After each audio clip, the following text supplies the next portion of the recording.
for all you multi-talented, multitasking, multi-everything people out there. Take it away. Find your glory, write your story, fearless feet will carry you. Time you own it, take your moment, be a fire burning through. Hustling from night until morning, grinding it out, it won't be long. Feel your power, it's your hour, you inspire, you are strong. Enjoy your Zoa. No applause?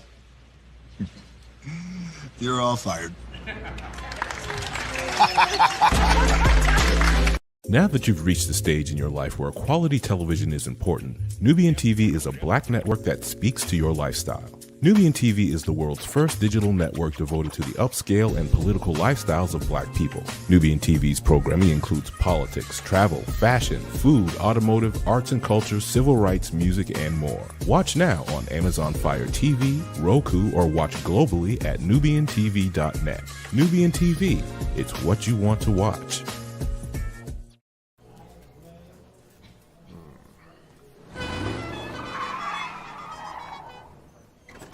Come with me if you want to live a more delicious life. Oh, maybe we should get in the van. In this world, we don't get to control much. The past, male pattern baldness. Leggies. Got one right now. The urge to pop that bubble wrap. But there is one thing we do get to choose every single day. What we eat. Welcome to the Sonic Department of Research and Deliciousment. We have everything you want, didn't know you wanted, and some things you didn't know were possible. Because we believe if you're not having fun, you're not living free. So come on, let's live a little. Hey, good morning, America.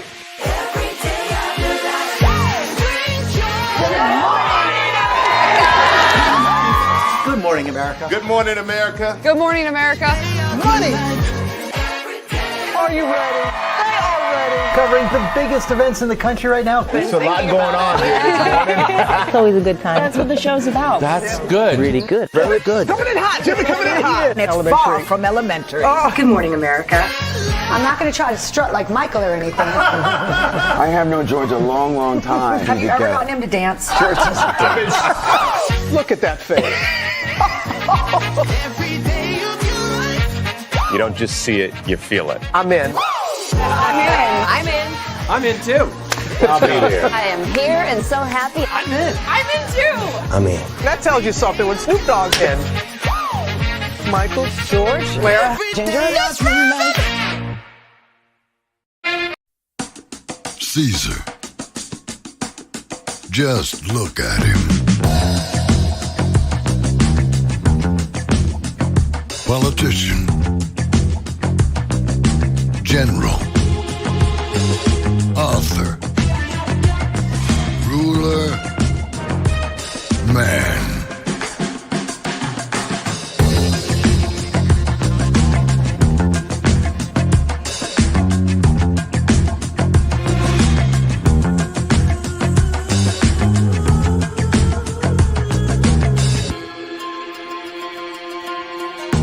Legend has it, he's not only stared into the belly of the beast, he's had it for dinner. Here he's free to relax, or party, or relax, or party, or relax, and party. His is a world of opulence, excess,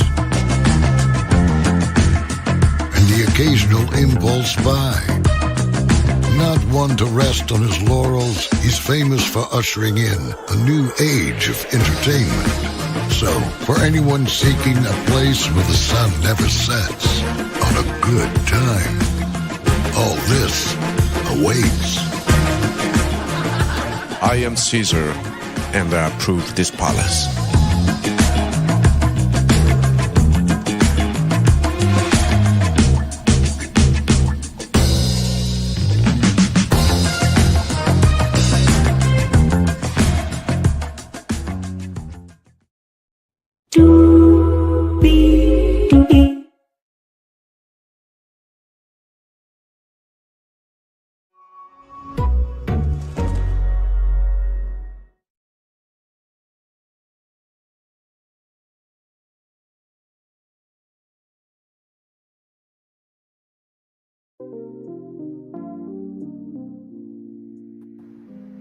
Well, good morning to you, and you. Welcome into another edition of Bradley's Virtual Tour Live on a Monday morning. Glad to have all of you here. We have 1, 2, 3, 4, 5, 6, 7, 8, 9 destinations for you this morning here. Wait, hang on. Let me make sure. 1, 2, 3, 4, 5, 6, 7, 8 destinations. My bad, misread that. 8 destinations. Either way, we got a lot to get to. Spirit Airlines has filed for bankruptcy. We'll get into that. Yes, their talks with Frontier fell through. We'll get into that. For those of you who are NBA fans, there is good news with Inside the NBA on TNT. I have the intel for you there. SpringHill Company, which is LeBron James and Maverick Car's production company, they have combined forces with another production company, so we'll get into that. The fight that happened on Netflix between Jake Paul and Mike Tyson happened. 1 won, 1 lost. I'll tell you about that. And will WWE Raw make it on Netflix?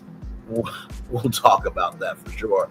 Roblox is stepping up their parental controls for the kids and the parents. And as you guys know, Kim Kardashian received a message from Roblox about her tape, so because of that, many more things, those parental controls have been stepped up. Ray J did do an interview with Jamal Bryant. There were some things said. We'll talk about that. Jonathan Majors and Meagan Good. There is big news that happened at the Ebony 100 Gala. We'll talk about that. And finally, Shaneisha Dodson. Y'all know we've been talking about these black dolls and the movement of black dolls, and she is another entrepreneur in that world. So with that being said, higher is weighing, lows available, but either way, we are live on tour. Let me take down this iconic intro here. You see the virtual tour background. Yes, you do hear that virtual tour music. Yes, you do. One thing to know, 2 things for sure over here. A lot happens early. Roll it. It's a new morning for America's family. Sun's coming up, so make it all that it can be. You know a lot happens early. I'm Harry Smith. I'm Julie Chen. I'm Maggie Rodriguez. Morning everywhere. Come on, get up. I'm Russ Mitchell. And I'm Dave Price. And it's a little early for this. Right now, this it's a new morning for America's family. Sun's coming up, so make it all that it can be. You know a lot happens early. Every day's good when you're starting it out right. But I'm waiting for you in the daylight. And a lot happens early. Can you feel it? And I say, Good morning, everybody. Are you girls ready for the Jonas Brothers? We have an early show exclusive. Yes. A lot happens early. A lot happens early. The Early Show, weekday mornings on CBS. It's a new morning. Is my friend Julie Chen Moves is a new morning to Russ Mitchell, Dave Price, Harry Smith, and Maggie Rodriguez. A lot happens early. Good morning, everybody. I hope all is well with all of you. Let's get to the game and do what we do and go on tour. Here we go, y'all. We're going to kick it off with Spirit. Well, that means we're on the air. That's a good thing. All right, y'all, for real. Let me go ahead and get up here with Spirit Airlines. Here we go. So, budget travel icon Spirit Airlines files for bankruptcy after mounting losses. This comes to us from CNBC.com. Spirit Airlines CEO said customers can continue to book tickets on the airline. Spirit has struggled since its failed acquisition of JetBlue Airways, a Pratt & Whitney engine recall, and weaker than expected sales. The company has faced mounting losses and has been against a deadline to renegotiate its $1.1 billion in debt payments due next year. Spirit Airline, an icon of budget air travel that has reshaped the industry, reshaped the industry, has filed for bankruptcy protection after years of mounting losses, a failed merger, increased competition, more demand, and consumer taste. The carrier early Monday reached a prearranged deal with its bondholders, including $300 million in debtor in possession financing to help it through the bankruptcy, which it said it expects to exit in the first quarter of next year. Spirit said vendors and aircraft lessors will not be impaired. Spirit lists its assets and liabilities between $1 billion and $10 billion, In a court filing, the airline said it expects to continue operating, and CEO Ted Christie tried to reassure customers that they can still book, fly, use loyalty points on the carrier. The most important thing to know is that you can continue to book and fly now in the future, Christie said in an alert to consumers Monday. Spirit is the first major U.S. airline to file Chapter 11 since American Airlines 13 years ago. Host of challenges, the Dana Beach, Florida-based airline has struggled with an engine recall that has grounded dozens of its jets. Sorry. There we go. Dozens of its jets a surge in costs after the pandemic and the failure of its planned acquisition by JetBlue Airways, which was blocked by a federal judge earlier this year on antitrust grounds. Its shares has fallen more than 90% this year. The airline had repeatedly pushed back a deadline with its credit card processor to renegotiate 1.1 billion loyalty bonds due next year, or risk losing the ability to process transactions.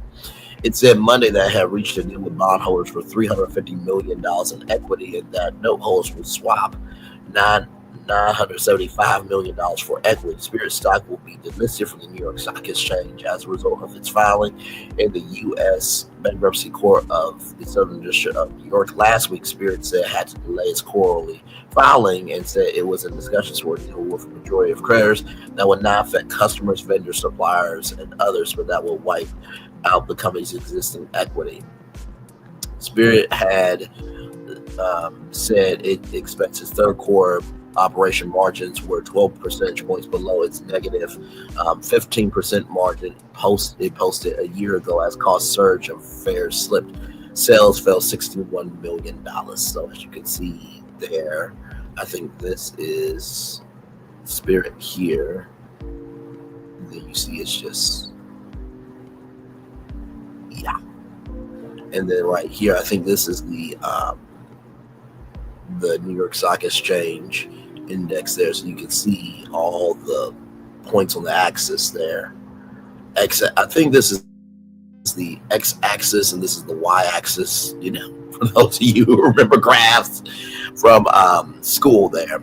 The airline hasn't had a profit since 2019 and lost more than $335 million in the first half of the year. To try to make up the difference, it had sold dozens of jets to shore up cash, which worked in its favor since planes are in short supply this year. Most recently, it sold 23 Airbus aircraft to GA Telesis to generate $519 million. Spirit said it expects to end the year for approximately $1 billion in liquidity. The company also plans to furlough another 330 pilots in January on top of the about 200 in September as it slashed routes. But analysts expect the carrier will have to shrink further in bankruptcy to get a handle on costs. The Spirit way. Spirit's business model of offering rock-bottom fares and fees for everything from seat assignments to cabin luggage was a success with bargain hunt customers, allowing it to expand over more than a decade. Its bare-bone service became a favorite punchline for stand-up comics. A green card feature drawing on one of the carrier's yellow airplanes even said, "I would fly Spirit Airlines for you." That is funny. The low-fare ad model sparked similar offerings from large carriers like Delta, American, and United, which rolled out basic economy fares. Spirit struggled after the pandemic, however, when costs rose throughout the industry and lifted air restrictions, sparking a surge in bookings for international trips outside Spirit's network. Fares fell in the oversupplied U.S. market. Let's see here. Spirit this summer started offering bundled fares with seat assignments and other perks, as well as a sort of first class that include larger seats at the front of the airplane, as many travelers opted to pay up for more spacious seats on board. That's the big front seat, by the way, in case y'all didn't know what that was. In January, a federal judge blocked JetBlue's $3.8 billion planned acquisition of Spirit. In earlier of 2022, Spirit had a deal to merge with fellow budget airline Frontier before JetBlue swooped in with a bid in April of that year. Spirit shareholders backed JetBlue's all-cash offer. Judge William Young, who was appointed by former President Ronald Reagan, said the JetBlue deal will drive up fares and reduce competition. The airlines argue that it will help America compete, especially in the U.S., where 4 airlines have about 3/4 of the market. Spirit is a small airline, but there are those who love it, Young wrote in his ruling. So to those dedicated customers of Spirit, this one's for you. Some analysts expect Frontier and Spirit to resume talks in the coming months. Well, I mean, let's talk about it, right? First of all, the fact that the judge wrote Spirit is a small airline, but there are those who love it. That is true. But the majority do not like Spirit. The majority does not like Spirit Airlines. Hey, Michelle H. Tuff, good morning to you. Glad to have you here. The majority does not like Spirit, right? And Spirit has recently decided to do these classifications of seats. And also, too, Southwest Airlines is also getting rid of their free-for-all seating where you can pick your seat. They're going to be doing assigned seating and also seat classifications, right? I think the airline industry is in a tough spot, right? Because originality is being fought against more and more every day. So there's this fight between originality and modernization, right? So to me, I feel that eventually Spirit will, consolidate and will be joined by Frontier, or maybe the JetBlue conversation can open back up.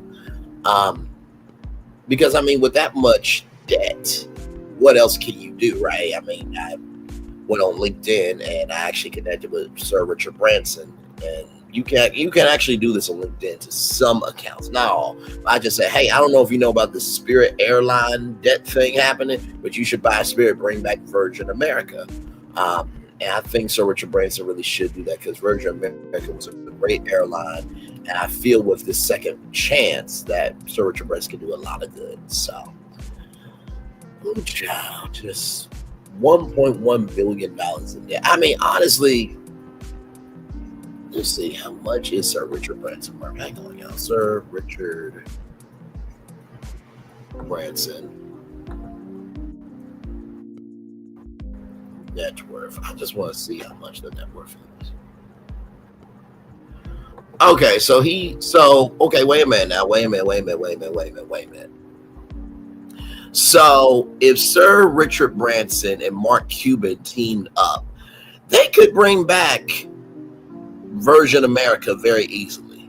Yeah, y'all just gotta get in touch with the right people. Jeff Bezos and Bill Gates. Yeah, y'all. Sir Richard Branson, get in touch with Jeff Bezos, get in touch with Bill Gates, get in touch with Mark Cuban, and make it do what it do, and bring back Virgin America. Then problem solved.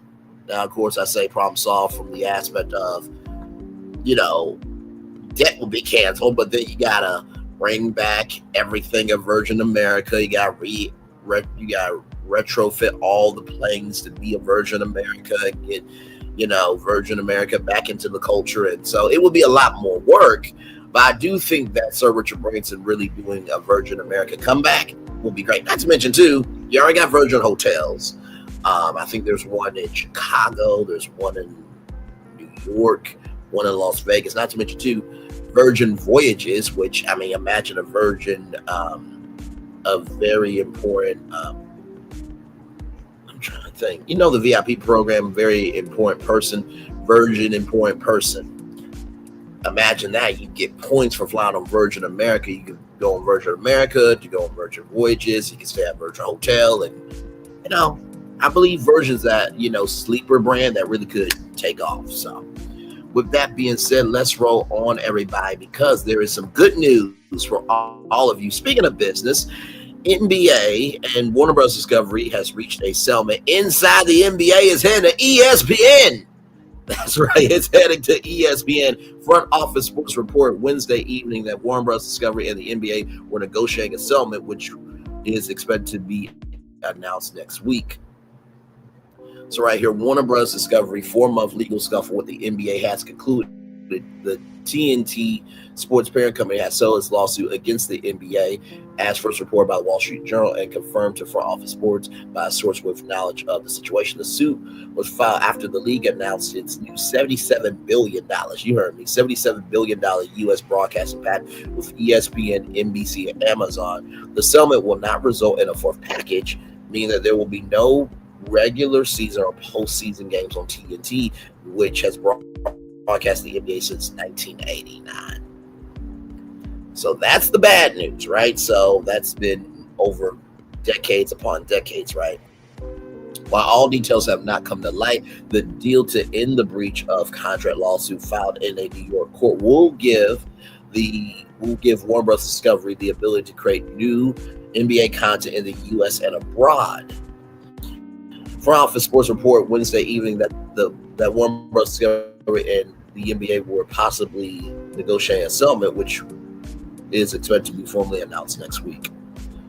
Perhaps even more importantly, inside the NBA, TNT's popular studio show featuring Ernie Johnson, Shaquille O'Neal, Kenny Smith, and Charles Barkley will live on as a separate deal worked out between Warner Bros. Discovery and ESPN.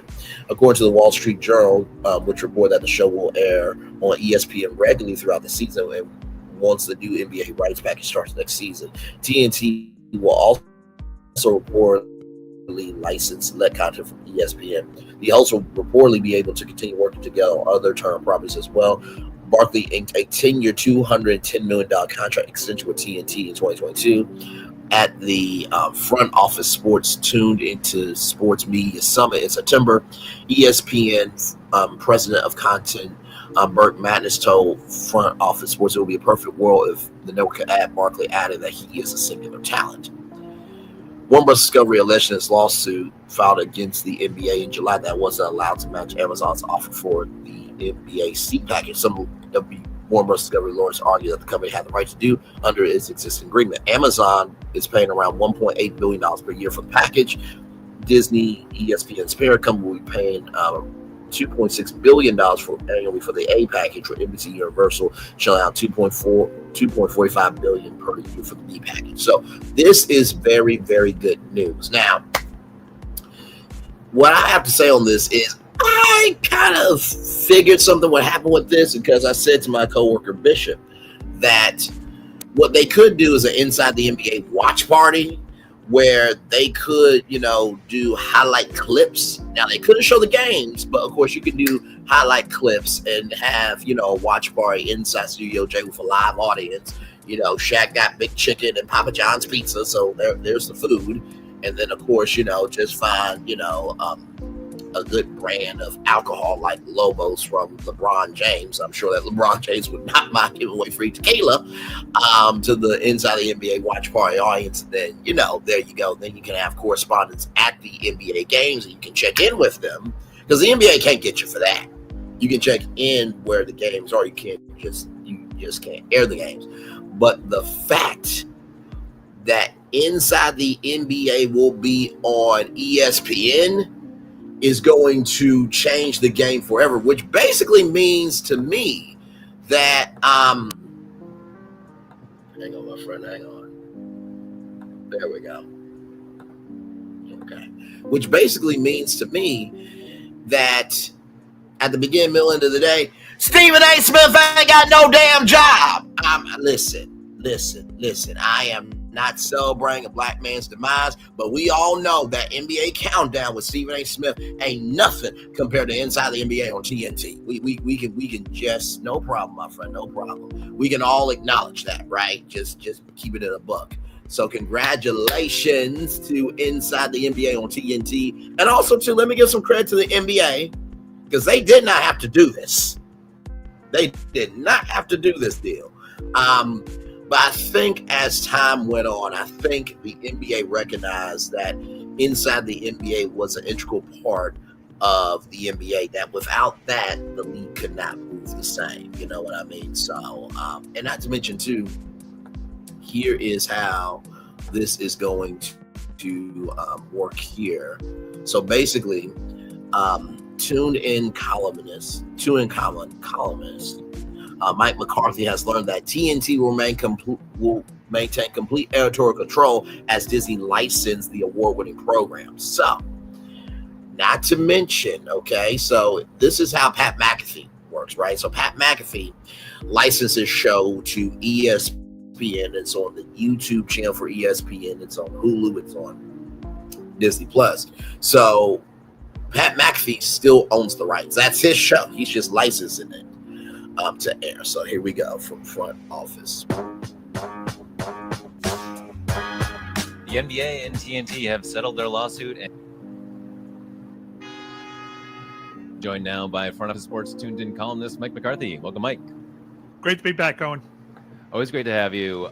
So lots of big news to get to. Let's start with the biggest, I think, which is TNT has a new deal with the NBA, or they settled their lawsuit with the NBA. Now they have a new deal with ESPN, where Inside the NBA will move to ESPN.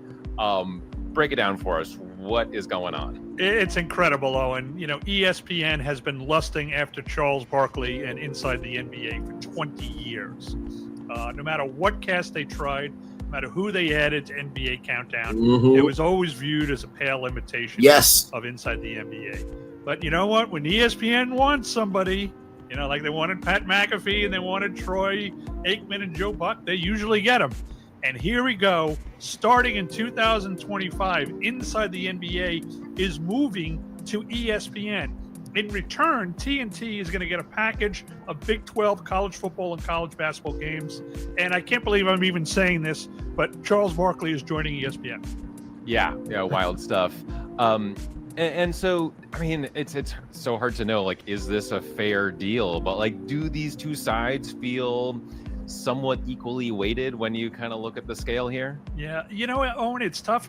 I rarely use the expression win-win, but I think it's a win-win here. I think ESPN has wanted Charles and Inside the NBA for so long, and now they finally got him. So I've been talking to some people they're over the moon. The TNT, this is a win too. They control editorial for the show. Charles is not going to be an ESPN employee. Kenny's not going to be an answer. Shaq's not going to be. They all remain under contract to TNT and can do and say whatever they want on the show. So really what we're creating here is another Pat McAfee. I mean, can you imagine, you know, Charles Barkley, who's poked fun at ESPN for 20 years, you know, poking fun at them again on their own airwaves? It's going to be a circus. Yeah, I mean, if you think of ESPN's like top personalities, it's, you know, Stephen A, Pat McAfee. Now we can include Barkley, even though he's still under the employ of TNT. It's kind of a thing now that their biggest people. I mean, they're in some ways bigger than the platform. I mean, maybe that's too strong to say, but they have reached the status where they can say what they want. They can say this, you know, Norby at ESPN is like, he's got to go on air, or like we should hire Shams, or, you know, in Stephen A's case, like, I don't know if I'm going to stick around. Maybe I will. Maybe I'll run for president. Like, these people can kind of do what they want, and now they've got another one in Barkley. Is this kind of in the DNA of how ESPN operates now? No, it isn't. I mean, this is, as you say, it's a very big change. You know, for most of ESPN's 40-year history, the expression was nobody's bigger than the four letters, right? Bill Simmons learned that the hard way. He got the boot. You know, people who, Keith Olbermann, you know, people who thought they were bigger than the four letters, they all ended up getting the boot. But guess what? I think, as you said, the DNA is changing for two reasons. One, I think Jimmy Pitaro and Burke Magnus are much more open to this whole concept of big personalities. And if you want a big personality, they're going to say controversial things. Comes with the territory. Two, Owen, as you and I have pointed out on this podcast before, all of these people have their own independent production companies. So they have a fallback position. They're not pure employees who are beck and call of ESPN. They have options. And when you have options, you have power. And you have leverage too. Yeah, absolutely. And are there any other elements of this that we should be thinking about with this weird situation where, we've got this signature show that is produced and owned by TNT, but broadcasted by ESPN? Are there any other like weird complications or nuances we should be thinking about here? It's funny. It's nothing will change really. The show will remain in Atlanta.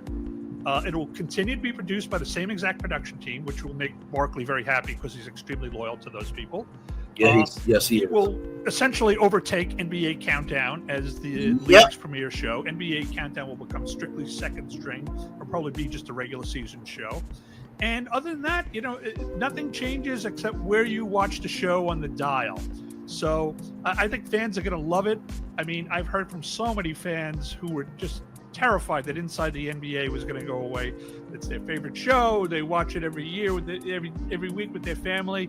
So, the great news here is that Inside the NBA survives.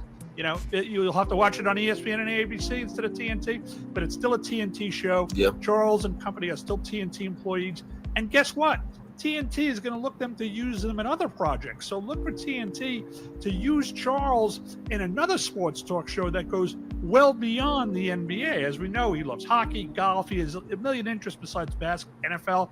So, Charles is going to be doing a lot more for TNT. Yeah, it's such an interesting situation, and I think it kind of speaks to that, like, personality can kind of be bigger than the network, where no one's saying like, oh no, like I won't be able to watch the basketball games on TNT. I'm gonna have to go to ESPN or Amazon or NBC.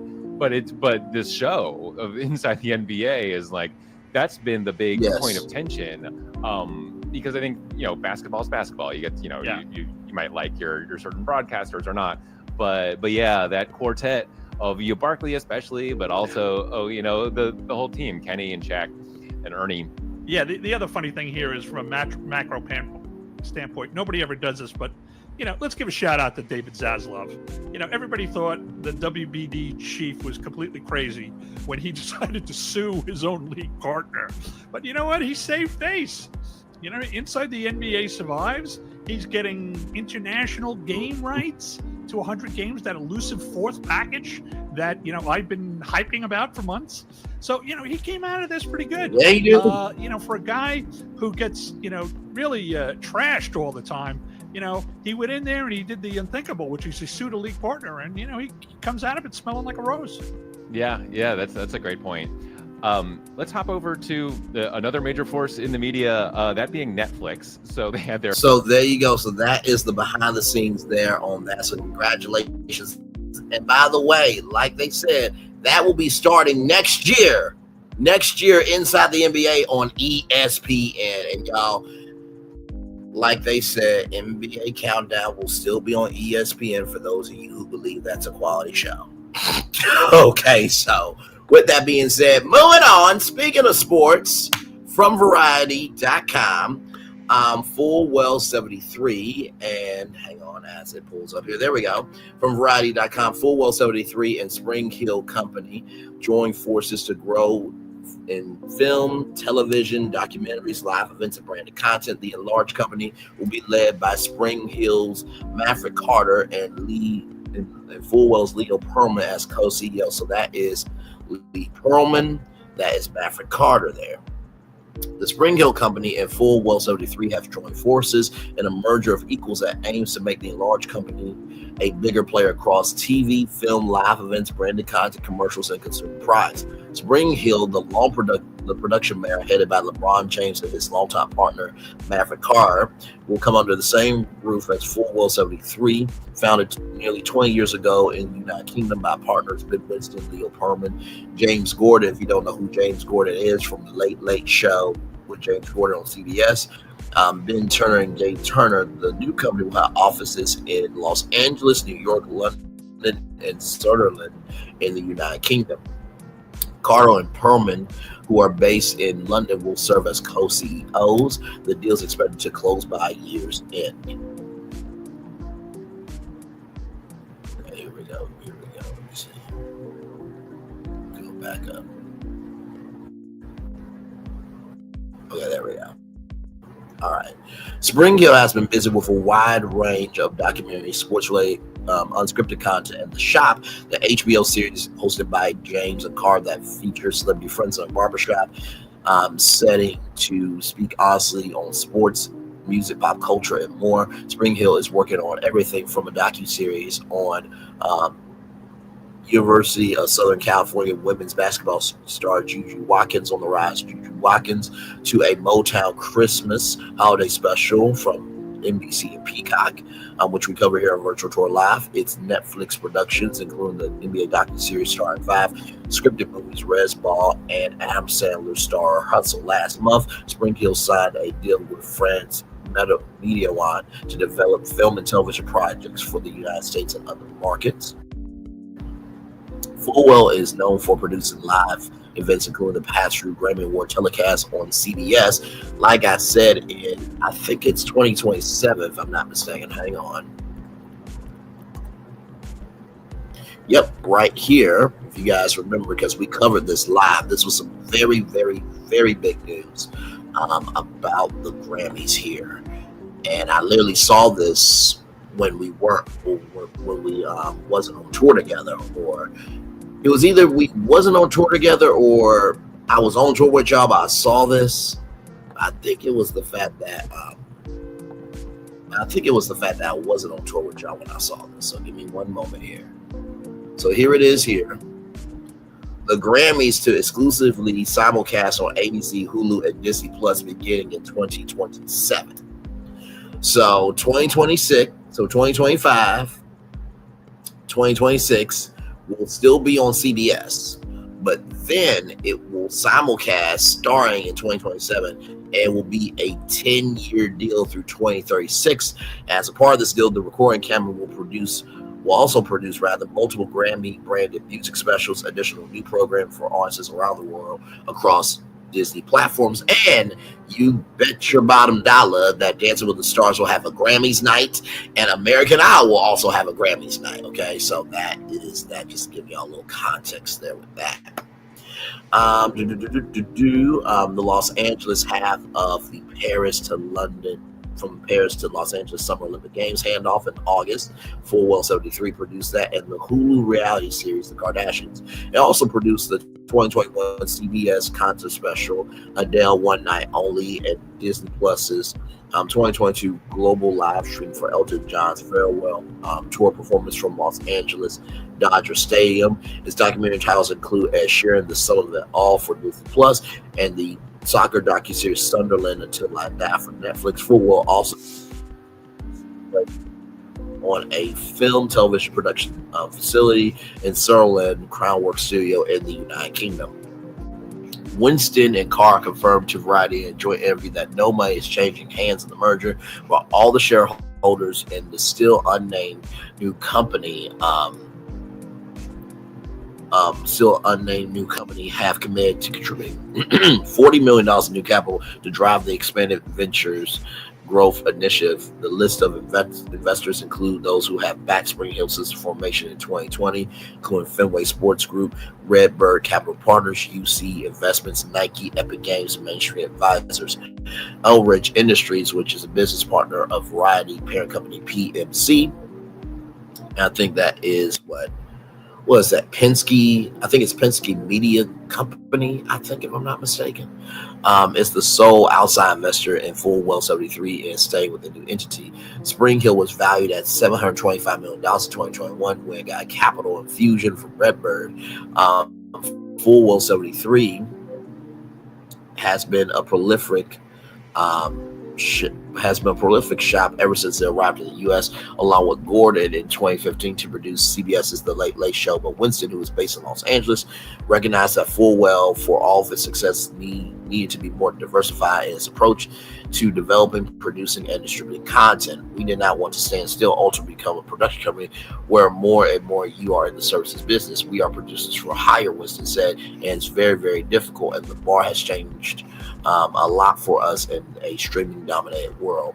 SpringHill's success with its New York-based brand consulting firm Robot impressed the Fullwell 73 partners. So did its company's sophisticated approach to business and controlling long-term rights to the company's IP. He points to the Shop and Unscripted series that James and Carr have hosted and produced for HBO since 2018, and how that compares to Fullwell's experience by launching the buzzy carpool karaoke format as a segment of CBS's Late Late Show. We looked at SpringHill and the impact that they have in the branding world, and we looked at their commercials agency. We looked at Robot, and also looked at the shows that they've done, like The Shop, which is a show that starts on Max and then moves to YouTube, where they control the rights. Winston said they control the intellectual property, meaning there are brands involved in that show in a meaningful way, and now it has ended up in a load of products that you can buy in Walmart. If we had that mentality back in the carpool karaoke days, it would have been a very, very different outlook for us. The deal creates a company that is active in unscripted content, documentaries, live events, scripted TV, and film, branded content, commercials. Carter and Winston have been friends for 10 years. First began discussing a possible deal about a year ago after a casual dinner meeting. The two realized that the companies had complementary strengths and that both would benefit from having a more diversified revenue base. Carter told Variety that he has a buyer for Wells skill at producing large-scale live events such as his concert specials and in managing unscripted franchises like Carpool Karaoke.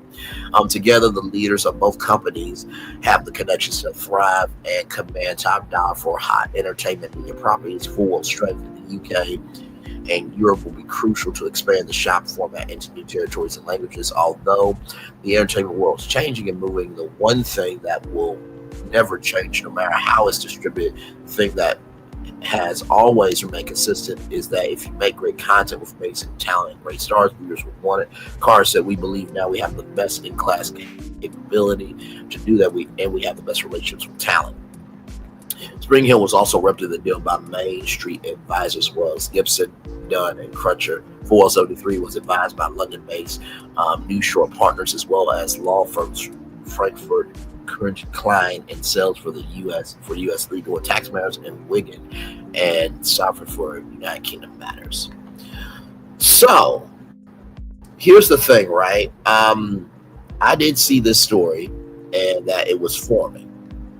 Now, you guys do recognize that, Full Well 73 has produced the Grammys telecast, right? And they also have been able to handle big epic moments like the Los Angeles half of the Paris to Los Angeles Summer Games, where Tom Cruise, flew out of a plane. Well, actually, no, he got on a bike from Paris and then flew out, got out of a plane, then rode a bike, and then did the rings on the Los Angeles side, and then a Dr. Dre and Snoop Dogg performance, right? So they're known for big, big things. So let's look at the shop. Let's look at the shop, because I have a feeling about where this can go. I do. Now, of course, everything that I am saying is just a prediction, okay? It's a prediction, all right? That doesn't mean that this is going to happen, right? However, the shop has a lot of room to run, right? The shop has a lot of room to run, okay? So you have this, right? And they have done an HBCU tour. I'm sure that the shop can have, men's grooming products, and not to mention too, you have those celebrities that come on the show that feature their brands, and then you have a shop directory, right? So let's see here. Remember how I said that if BET and Freeform, combined, it would have a big audience, right?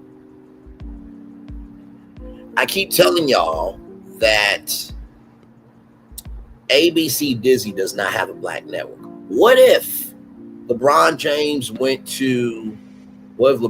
and Maverick Carter and Full Well 73 went to ABC and said, hey, we want to take Freeform and make it the shop network, where, guess what?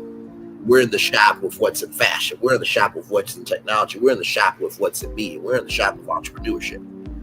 And that's a whole television network for black and minorities, right? Now, as you see here, these are barber chairs, right? Give me a moment.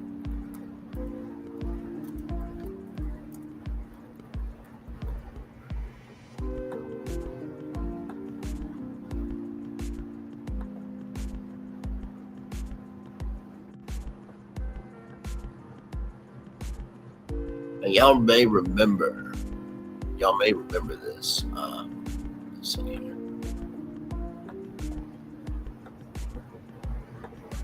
I'm not gonna be able to show it long,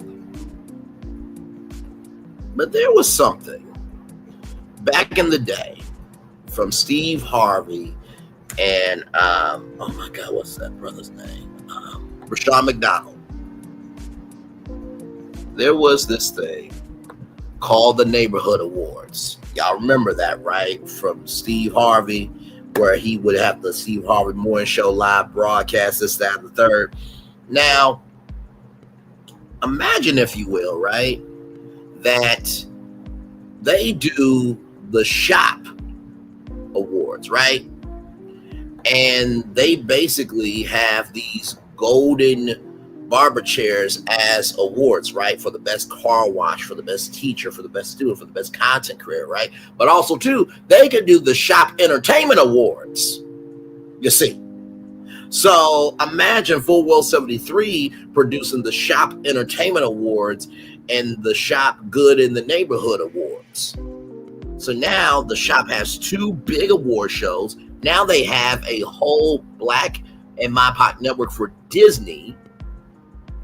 They can create consumer products, the Shop Cruise, the Shop Entrepreneurship Fair or Festival. So there are plenty of ways for LeBron James and Maverick to diversify the Shop.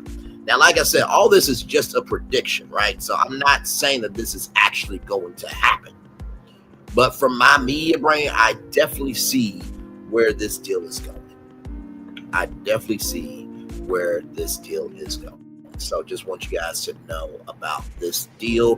Please keep your eyes on it, because I'm not saying everything I say is going to come true, but it's 2024 and you're not going to partner with a company like Full Well 73 that, you know, they've done documentaries and branded content and live events if you guys don't want to do some live events of your own.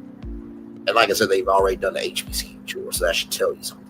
So, all right, y'all, let's roll on. Speaking of more things from Variety.com, Jake Paul and Mike Tyson fight.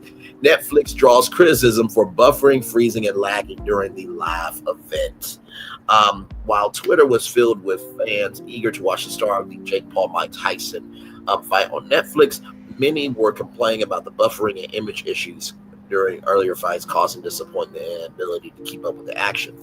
Barstool Sports' David Portnoy took to Twitter several times during the event to post about the streaming service buffering, right? So the reports are in hashtag Netflix wasn't ready for this. This is unwatchable.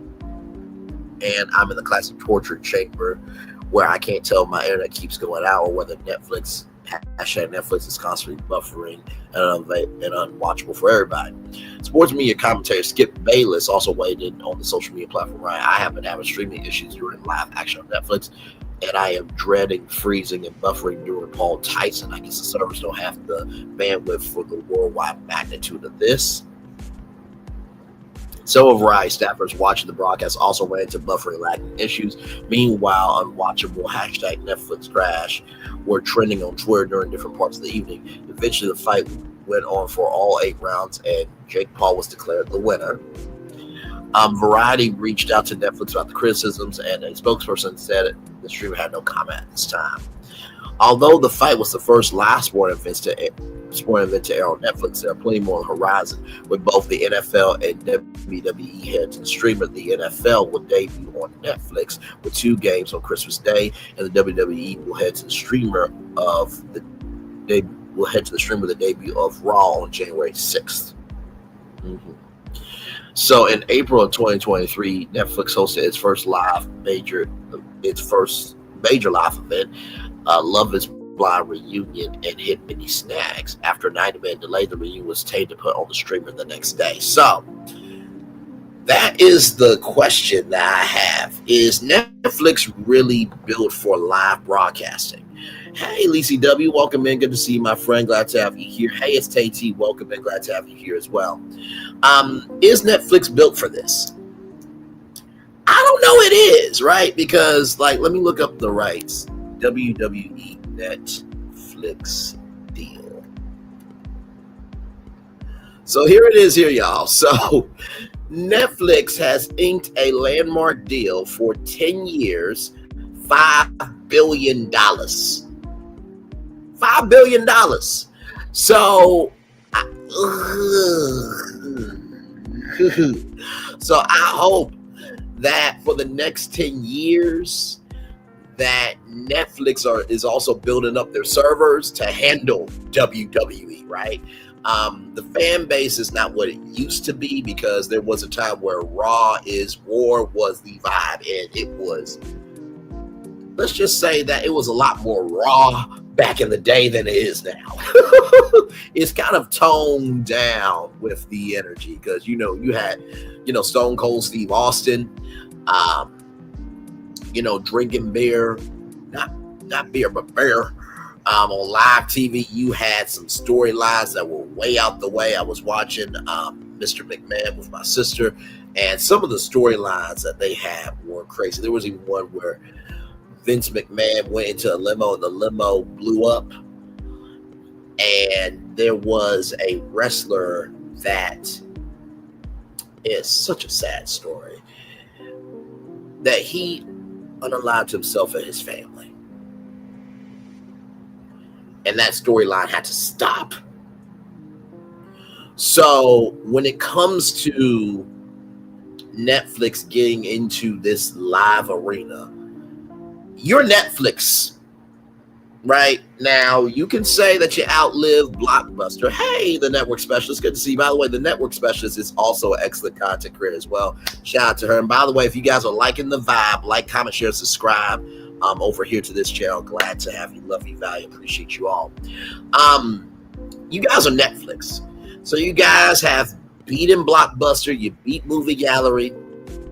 You've beaten anyone and everyone. Hey, Sharon Godbolt, welcome in. You guys have beaten anyone and everyone. And also Hollywoodville. Let me not forget them too. But you're Netflix. If you're getting to live events, you got to bring it or not do it at all. But of course, like I said, you have a 10-year, $5 billion deal with WWE. And then, of course, let me see. Netflix NFL deal.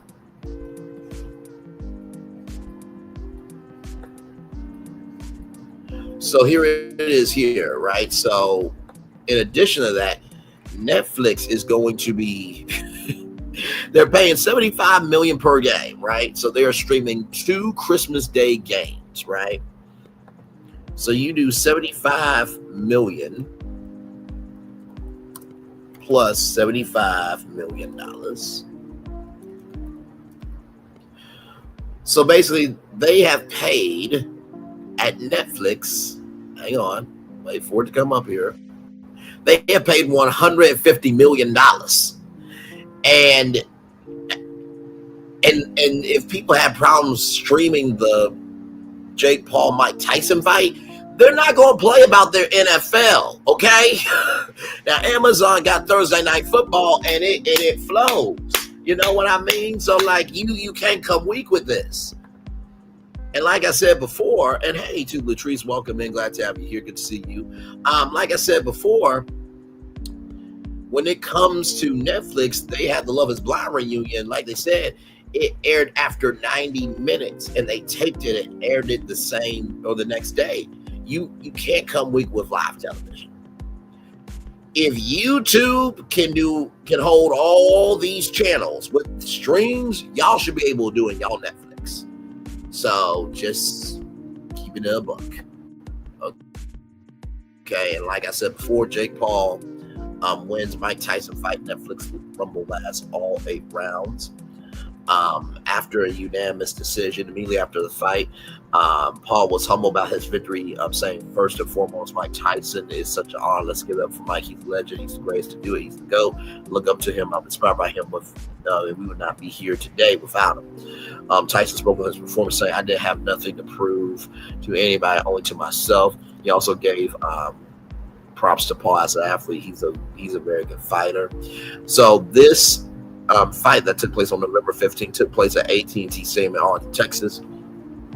Presenters and commentators include Roy Jones Jr. from The Daily Show, Cedric the Entertainer, Kate Abudo, and Rosie Perez. Prior to the fight, Netflix released the docuseries Countdown Paul Tyson about the 2 athletes preparing for the fight.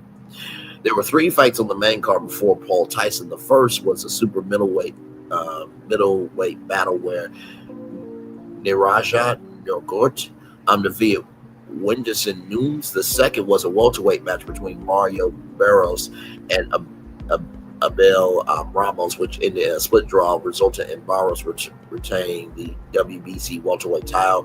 The co-main event was a rematch between Kay Taylor and Amanda Serrano, with Taylor emerging victorious. Many stretches of the broadcast were marked by fans complaining on social media that Netflix had buffering issues causing blurry video or lagginess during the live event. So, like I said, Netflix, you got to get yourself together. You paid $150 million for 2 NFL games on Christmas Day, right? And then you have a 10-year, $5 billion deal, right? So if you guys are wondering how many people actually watched the fight, it was actually really big numbers. It was actually really, really big numbers. So let me pull that up for y'all real quick. So here it is here. And by the way, Mike Tyson said he almost died and lost half his blood and 25 pounds in the hospital. So for Mike Tyson, you know, he is very, very blessed. And one of my fellow collaborators said, do you think that this will have a stain on Mike Tyson? I'm like, Mike Tyson has had 44 knockouts and 50 wins. Like, at this point, Mike Tyson can wake up and not do nothing else for the rest of his life. So the fact that he has the option to choose what he wants to do, Mike Tyson will be fine. Jake Paul can take this victory lap. But honestly, too, like, nobody really looks at Jake Paul as an actual fighter, because if you guys do your research, there are YouTubers that they do boxing just as content. There was a thing called Content Clash, and how the profits were supposed to go to charity, and it just was not live. So the Jake Paul Mike Tyson fight has been viewed by 60 million households globally, and peaking at 65 million concurrent streams. More data will be released in the coming days, including total view numbers. Streamers said. Also, Netflix said 50 million households globally tuned in live for the co-main event of Serrano versus Taylor 2, which the streamer predicted would be likely the most watched professional women's sporting event in U.S. history once final results were tabulated. So, congratulations to Netflix on those numbers, okay? But you still gotta get yourself together for streaming. And speaking of Raw, y'all were live on tour, and anything can happen when you're live on tour. I just saw this news here, and I'll show y'all this here. 58 minutes. WWE to host first Netflix Monday Night Raw from Intuit Dome in Los Angeles. Travis Scott to provide the new theme song. So let's click on that and make it do what it do. Like I said, we were just talking about Raw, and then this news comes out. So right here from Variety, as you can see right there, that is the headline there. This just came out 58 minutes ago. So basically, breaking news here. The very first episode of WWE's Monday Night Raw Monday Night Raw to air on Netflix will originate from the Intuit Dome in Los Angeles. The announcement was made on Sunday night by WWE's Chief Content Officer, Paul Triple H Levesquez. Levesquez made a surprise appearance on stage during Travis Scott's concert at Complex Con in Las Vegas to make the announcement that Scott will be at the event live with his new music to serve as the Raw theme song. The Monday is scheduled to air live on January 6th at 8/7 Central, only on Netflix. Per WWE, the first episode on Netflix will feature stars like John Cena, the undisputed champion Cody Rhodes, the original Tribal Chief Roman Reigns. Oh, Cody Rhodes. Wait, hang on, let me see something. Cody Rhodes. I just want to make sure that this is the right. Oh, yes, goody. He has finally completed his journey back to the WWE. So very, very excited. Cody Rhodes, he is such a good dude. Like, he will engage with his fans on Twitter. Like, he has given away tickets. He has, stopped by fans' houses and stuff. Like, he he really is that dude. So I'm so happy that Cody Rhodes is the undisputed WWE champion. Cody Rhodes has done many more good things behind the scenes for sure. CM Punk, Bianca Belair, shout out to Bianca Belair, all the black women that have been making it do what they do in the WWE. They have really been making a sound of cheer for sure. And more tickets will go on sale November 22nd at 1 p.m. Eastern via Ticketmaster. The official pre-sale will begin on November 20th at 1 p.m. Eastern, and fans will be able to register for exclusive pre-sale offer at WWE's website. Priority passes are now available from on location. The WWE Netflix deal was first announced in January 2024. It was first reported at the time that the deal was valued at $500 million per year.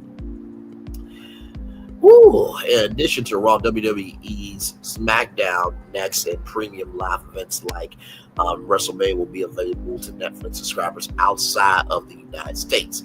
These events can be seen on Netflix starting January 6, 2025 in most international markets around the world. Many of WWE's top Raw moments will be available to watch on Netflix Plus, select programming, and historic PLEs available outside the United States from January 1st, 2025. So, for those of you who don't know, USA Network was the home of Raw and SmackDown for a very long time. Then SmackDown moved to Fox, and then I think, if I'm not mistaken, S-M-A-C-K. I think SmackDown is coming back to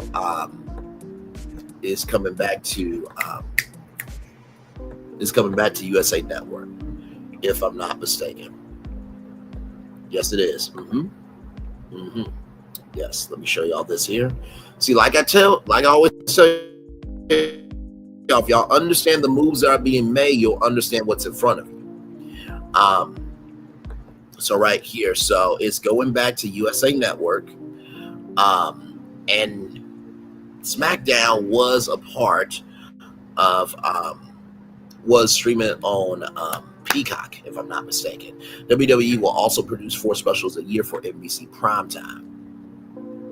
So there you go there. So yeah. So yes, indeed. Let me see. Smack. I just want to make sure that I was correct in my assessment. Smack down WWE Peacock.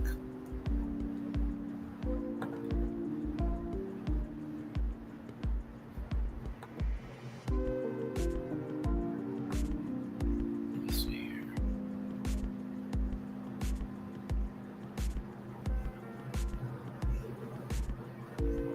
Hang on, y'all.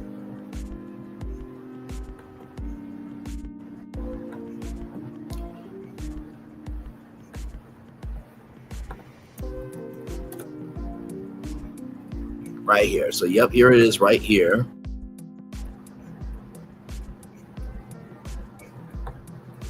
So here it is here.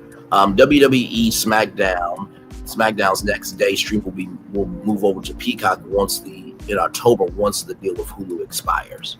So, like I said, licensing and who gets to air it, that's where the real money is in terms of live events. So just wanted to give you guys the breakdown on that. All right, y'all. So when we come back, we got a lot to get to still. We got Roblox on deck. If you are a parent and your kid's on Roblox, you need to tune in to this destination. Then, of course, we have Ray J on deck, child. Yes, some updates about Ray J. We'll get to that. Jonathan Majors and Meagan Good. There was a huge development at the Ebony 100 Gala. We'll get into that. And Shaneisha Dodson. Y'all know we've been talking about Black entrepreneurship, and we will still talk about Black entrepreneurship as always. But there is another Black woman who has her own Black Dog company. We will celebrate her, uplift her, and showcase her greatness. All that and more coming up right here from this space right after this. We are live on tour. Like, comment, share, subscribe. We'll be back right after this. Roll it.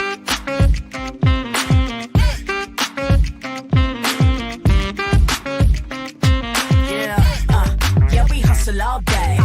Yeah, we're working, let me play. You know me. Work real hard, now we're ready, let's play. Ay, hustle up, yeah. Ready, set, let's go, yeah.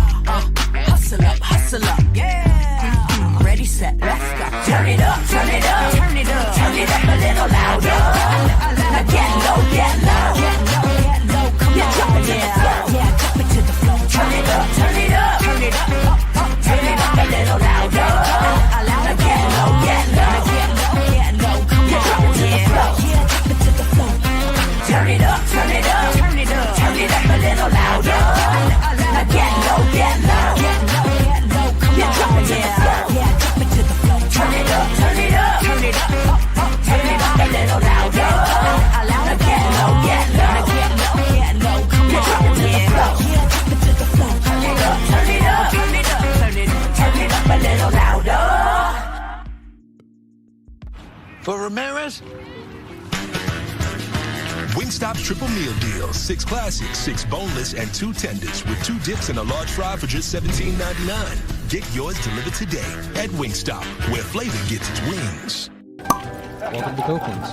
Copeland's is not just some fancy place for your big night out. In fact, there's no occasion too big, or if you like, too small. Copeland's, there's always something good.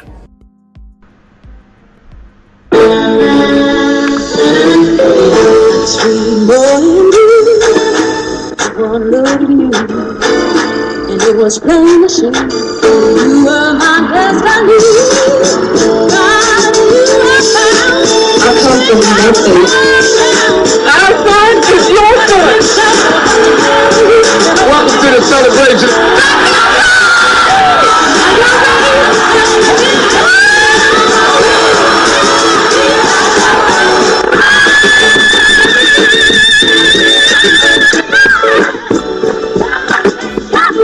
We all we got.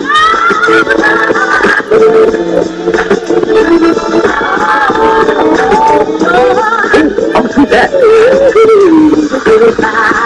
Don't you leave here today with happiness. I want you to leave here with joy.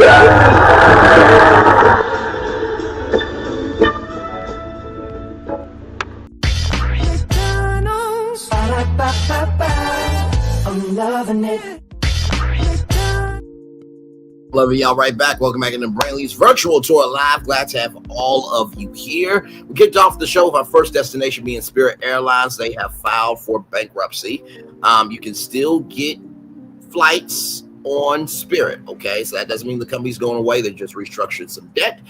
I have said that Sir Richard Branson should contact Bill Gates and Jeff Bezos and Mark Cuban to bring back Virgin America, which was a low-cost carrier. Airline carrier, that is, and it was amazing on the West Coast. And restructure and make it do what it do. So Richard Branson, please do that for us, please, and thank you. And then inside the NBA on TNT rather, is staying around, y'all. So here's what's happening.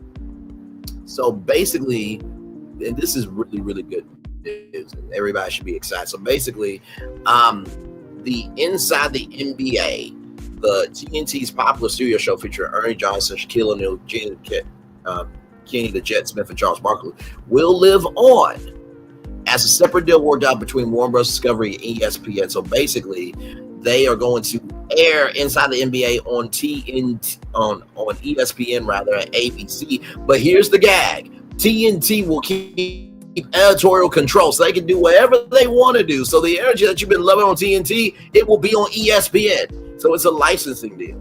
Not to mention, too, TNT will also be able to reportedly license select content from ESPN,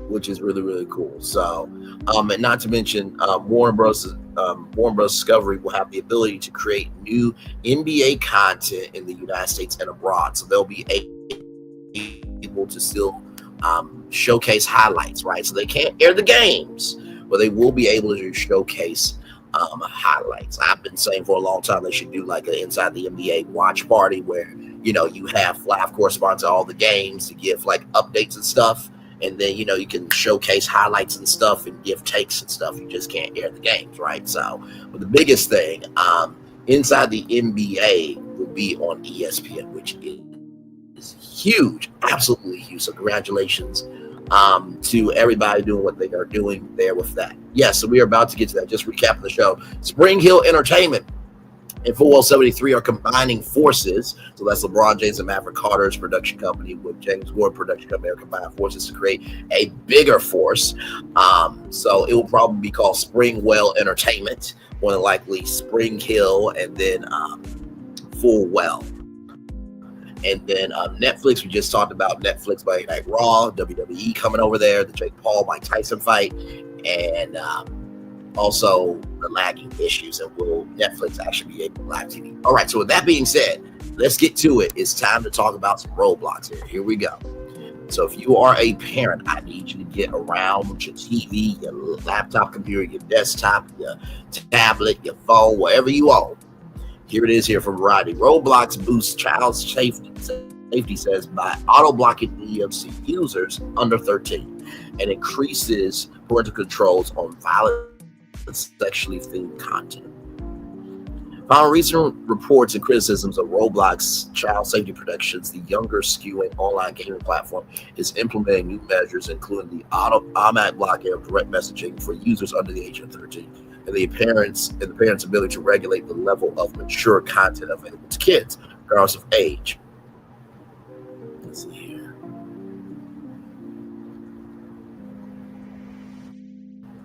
These changes to Roblox, which partners with brands including Disney, Netflix, Nickelodeon, Warner Bros. Discovery, Mattel, and more on kid-focused games, will allow their parents to see their child's friends, set time limits for their child on the platform, and match how much their child spends on Roblox every month, all under a parent's separate account from their child's.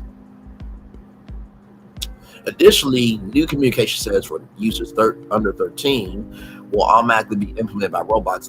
Parents choose to override, including users no longer being able to use platform chat, which is the ability to directly message others on Roblox outside of games or experiences, and users limited to public broadcast messages only within a game or experience. Outside messaging, the maturity level of content, including what would be considered violent or sexually suggestive content, will now be rated as minimal, mild, and moderate rather than have a specific age assigned for it.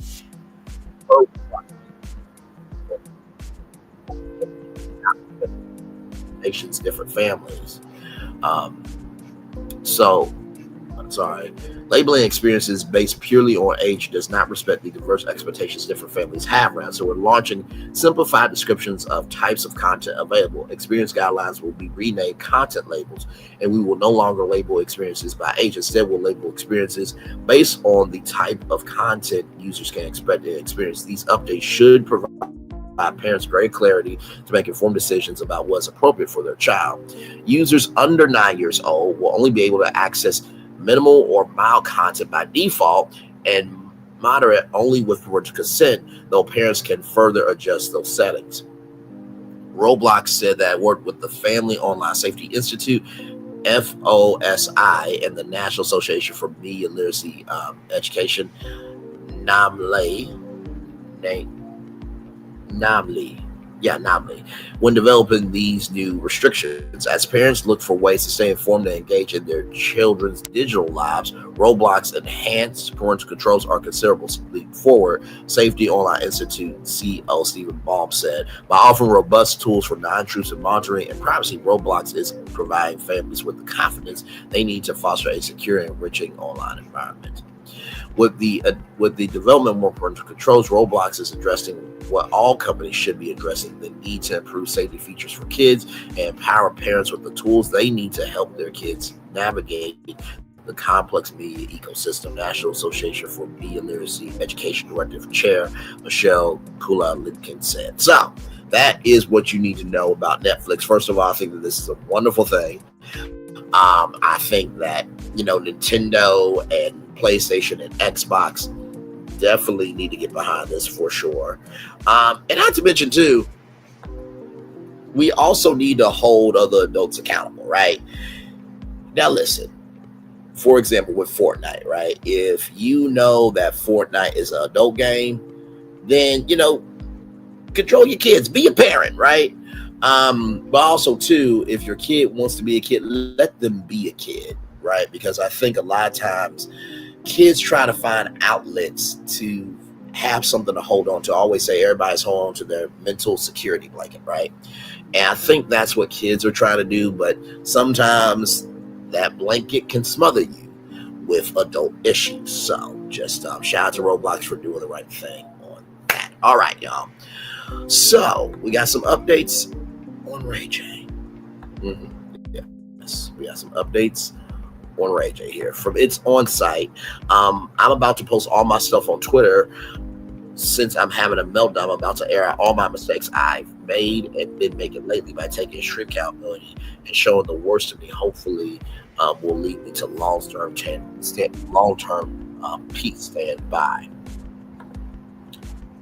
Are you doing this soberly? By the way, Chloe, I'm here. I'm here for the face card. Looking gorgeous, beautiful. Seated for the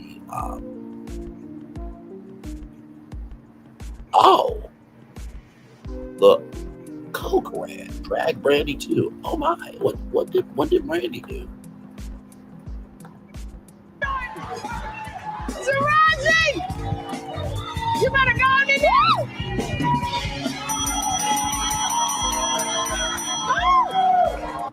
Child, I truly believe that he needs help, says Miss Teal. When we took a break, you said that you really need to think through things because there was a moment in your own life that you thought about suicide. Tell me what was going on. Is that when you were on the roof in Mexico? That was when I was on the roof. And that was, no, I thought about suicide a lot, but that was when I attempted it. And I really didn't want to do it, but I really did want to do it. Because it's like when you have a bad dream and then you think it's real, it feels real. Yeah. And then you wake up, I be feeling like that life really happened. And so whatever dimension I popped into is where I'm at now. Yeah. So I had a bad dream last night. So I'm here now with you. I think what happened last night in my mind happened. So if they having a funeral for me in the other dimension, they probably are. No, you're gonna live. You got years to go. I'm living here. So first of all, we took as they say here, you are not, if you in need of help or support, don't struggle alone. You are not alone. If you're struggling with your mental health, call 1-800-950-6264. That's 1-800-950-6264. That's 1-800-950-6264. Text helpline to 62640. That's helpline. Text helpline rather to 62640. Text helpline to 62640 or chat online. In a crisis, call or text 988. You know, I know that Ray J gets dragged, right? Wait a minute. I thought Netflix didn't want to be like cable TV, right? And just for a brief moment to Captain Tana's point, y'all remember I told y'all about that Amazon Prime special, right? Brian Williams going live on election night. I have a feeling that Netflix, Hulu, Amazon, Max, they will be getting into live streaming programming for news. They will. In due time. Because it's another cash cow. But that's neither here nor there. But thank you for that beautiful comment, my Captain Venus. I know that we have dragged Ray J because of what he's put out here.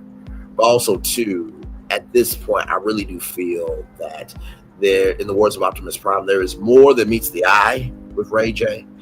And I think that all these different experiences that are happening are tantrums of, can anybody see me? Do you hear me? Do you see me? Do you understand I exist? And it is quite sad to wake up in a world where you have resources to be okay, but even with those resources, you feel like you're not okay, right? So prayers up to Ray J on this, and depression, that way of pain, or any perspective of how you can navigate trying to go through mental health. It does not have a skin color. Depression, what Ray J said he was attempting to do, or anything does not have a race, does not have a color, does not have a background. It can happen to anybody.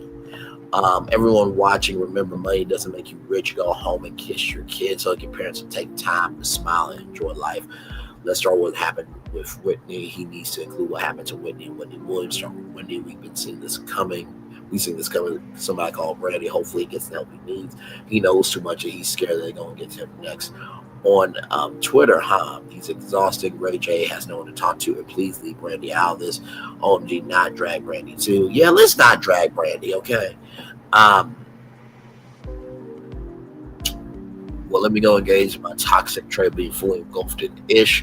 I'm only going to give AF for 24 hours. Goes over to Twitter. Brandy, go take your bro's phone. The boy is yours today. He high. Let's start with Whitney. So this is the interview that he was tripping out. Talking about don't post it. This is the one. This man really told Orlando to hold his drink and took it from there. SMH, I hope he gets the help that he needs. So that's the first update, right? Now here's this other one. Okay. Lord Jesus. Ray J felt like he was a dominatrix skit when he was speaking to Nicki Minaj on live, and now I think about Nicki every day. This comes to us from the Shade Room. Here we go. Nicki, I felt like it was character to character. And I felt like I was in some kind of like dominatrix skit. Is dominatrix a sin? No, go ahead. It felt like dominatrix not a sin. It was fun. I'm not gonna even lie. I think about it every day. I think about Nicki every day now. In what way? In ways that nobody can go do. Oh my Lord. Right? Because again, she is a married woman. I made it my point to every time I addressed her on the interview, it was Mrs. Petty. Yeah. It's never on no junkie stuff like that, but some of the things that she was saying to me just left me stuck. You know, and I haven't been able to be the same since. Nicki. Okay. No, we didn't have a fight. We had a big argument right outside the club. And who started it? This time, I think I got loud and got aggressive, but it was the third time it's happened. And so I felt like I needed to like stand up for myself, even though I was talking and we was having a lot of crazy words. I was walking that way to avoid the issue. You know what I'm saying? And that's what happened. And it's unfortunate, but what's dope is that we all got on the phone. We talked for about 35 minutes. You that don't care. You don't care about the piece about it? At what point? So you saying someone approached you, and this is the third time y'all been having this argument. What was y'all arguing about? Comments that I was making on my show, on my news you got show. a show? I'm on the news now. I'm a news anchor. What? I'm a news anchor. Yep, I'm on the news. You know what to do with yourself, huh? No, I'm having a good time. No, we didn't have a fight. We had a big argument right outside the club. And who started it? This time, I think I got loud and got aggressive, but it was the third time. Child, so listen, when he said what he said about felt like right, about Nicki Minaj, a dominatrix skit, like you know, you can't say all your thoughts out loud, which I know, how dare I have the Black Dancing, Black Proxy, and Black Imagination to say this when I say too damn much myself. But child, listen, I'm gonna just show y'all something, okay? Now, this is a clip from a TV show called Black Lightning, okay? Now, if y'all know me, if y'all know me, y'all know how much I love my Jill Scott. So we're going to watch a couple of clips of Lady Eve. Here we go. Let me get this together for y'all. Okay, just.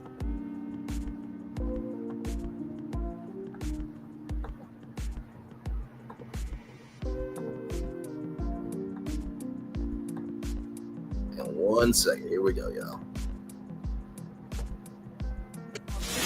He was black. He said his niggas on the street. Black lightning's back.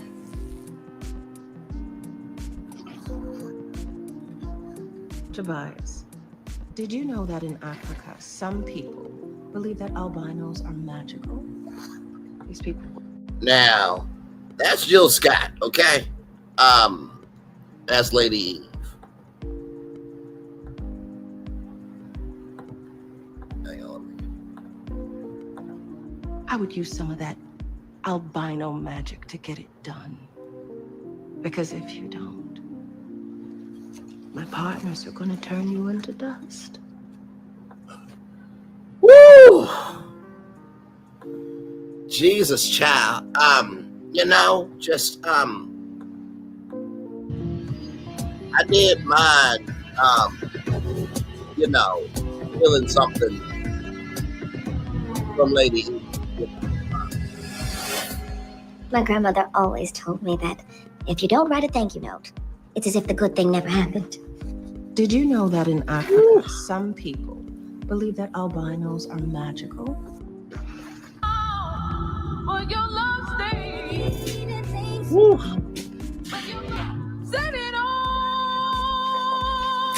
So believe me, I understand your brother. When you I understand your brother when you talk about domination. Let me pause it right here. Jesus, I'll be your Adam. Jesus, be a fence all around me every day. So listen, I get it. I absolutely get it. You understand? I fully get it, Ray J. But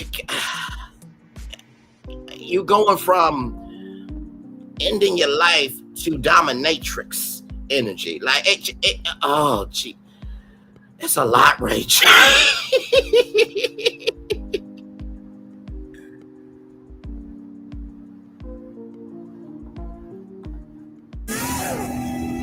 And then Lady falls down. That's Lady Eve. Of course, that has special effects makeup. But Ray J, you Jesus Christ. So, yeah. So here it is here, a little bit more in depth here. From Yahoo! From Vibe. This is coming to us from Yahoo Entertainment, courtesy of Vibe.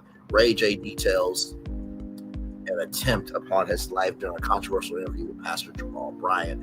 Ray J's much discussed interview with Pastor Jamal Bryant has been released via the reference to Jamal Bryant podcast. Let's Be Clear podcast that features the entertainer revealing a moment that he attempted to commit a attempt on his life on a roof in Mexico. The former Love and Hip Hop Hollywood star, 43, spent much of the chat vaguely reflecting on the emotional, mentor, and professional impact of his infamous tape with his ex, Kim Kardashian. He also referred to his public-facing self as a character multiple times throughout the interview, calling himself a liar multiple times. He accumulated feelings of shame and inauthenticity rather led the singer to leave his life up to fate. I was hanging off the roof of the hotel in Cancun. I climbed off the roof and went to the side of the roof and just laid down.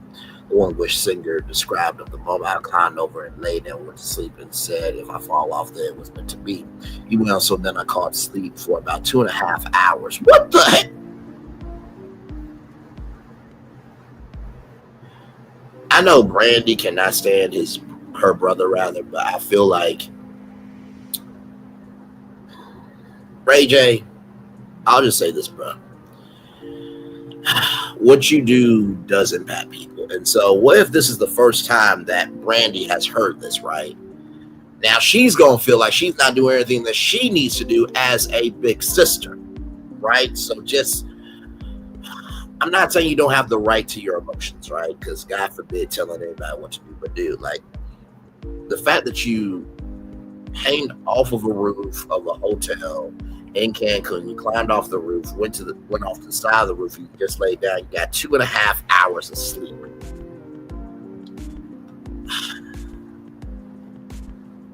And your sister didn't know about this. Like, dude, that can send anybody to a pain. Your mother, Sonya, man.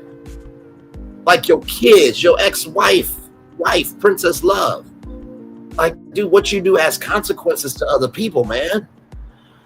Then the hotel caught me, and then we went through all of this stuff. Then I had to do these tests. But at that moment, I was like, yo, you want to make your family proud, but you're living a lie.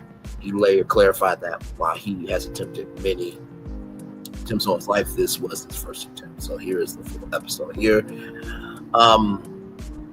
So the Q&A comes after a week of back and forth between the two gentlemen. Ray J threatened to snatch the pastor off the pulpit if he were released the interview. Yo, I got nothing but love for Pastor Brian. Shout out to Jamal Brown, but if y'all play that interview, somebody's going to get snatched up off the pulpit. The artist claimed at the time, don't play the interview, it's not clear, this out of bounds. Me and Pastor Brian didn't talk because the way I was treated was dirty and illegal. Brian too responded and was confused by the threats being issued by the father too. It was both surprising and disheartening to wake up to the unfounded threats and baseless accusations directed at me. Brian posted as a part of our commitment to honest dialogue. We ensured that specific comments with potential legal ramifications were edited out in the interview to best safeguard the best interests of a brother beloved. Days later, Ray J issued an apology for his aggressive language, posted on Instagram. I apologize to you and the whole church community. What I did might be unforgivable, but I still want you to know that I'm sorry. It was not okay what I did. He added with the black and white clip, speaking that kind of language to a pastor is unbelievable, it's uncalled for, it's disrespectful, it's distasteful, it's disgraceful in every sense of the apology below. And here we go. Look, first off, I want to apologize to Jamal Bryant.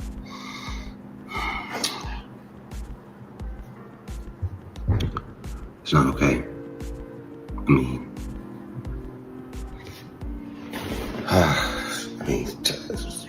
Speaking that kind of language to a pastor is unbelievable.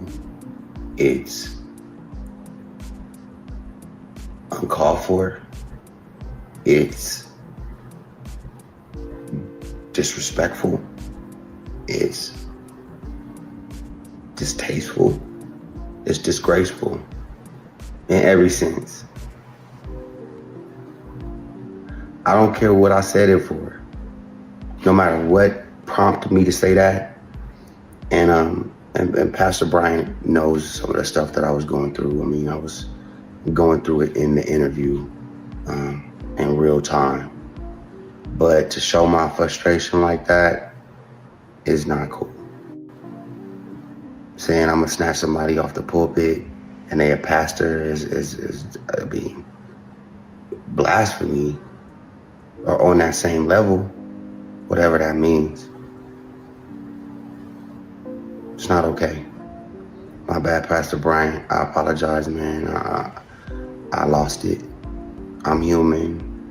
People go through stuff, and I was very angry because I'm scared that some of the stuff I said that I wasn't supposed to say could affect me legally and stuff like that. So I just lost it, and I shouldn't have said words like that. Pray for me. If you would have me at your church next time you are fellowshipping, I would love to come through and pray with you in person, pray with you with the whole church. I apologize to the whole Newburgh. And whenever you are preaching again, or whenever I can come through on a positive to just say I'm sorry personally to you and the church and the fellowship, please have me. I would love to do that as well. And again, I'm sorry. I'm sorry to you, my mama, my daddy. I come from the church, and to say those things is foul. And I was foul, and I'm sorry. Okay? I'd love to see you soon, and we pray together about it, and hopefully you can knock off some of this negative energy around me and around my soul, man, you know, and we can start fresh. He forgot to say sorry to his sister Brandy, by the way, but nonetheless, he did say sorry. So, woo, child, a lot going on. Hang on 1 second, y'all.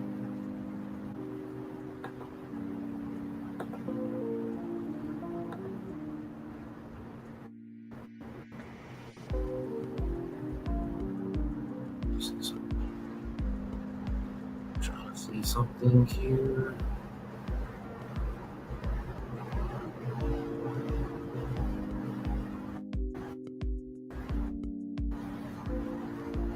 Okay, so here it is here, y'all. So here's some comments here.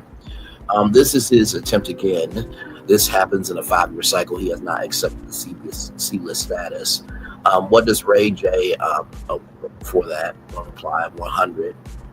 What does Ray J have to offer to the world? Not a darn thing. What has he given to the world? Kim K. I saw him on some lame reality show. He thought he was all that. He was better than everyone else did. It was a college course. He was pretending to be up all night making deals when he was probably...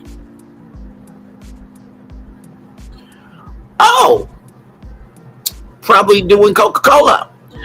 He failed the course. That was College Hill Celebrity Edition, by the way. I'm Kim's estranged cousin. I don't believe she has the audacity to copycat my relationship to this black Spanish rapper that bears her Ray J, some jerk that unallowed Jenny Rivera. Now, of course, we don't know if this is Kim's estranged cousin or not, okay, because there are trolls out here.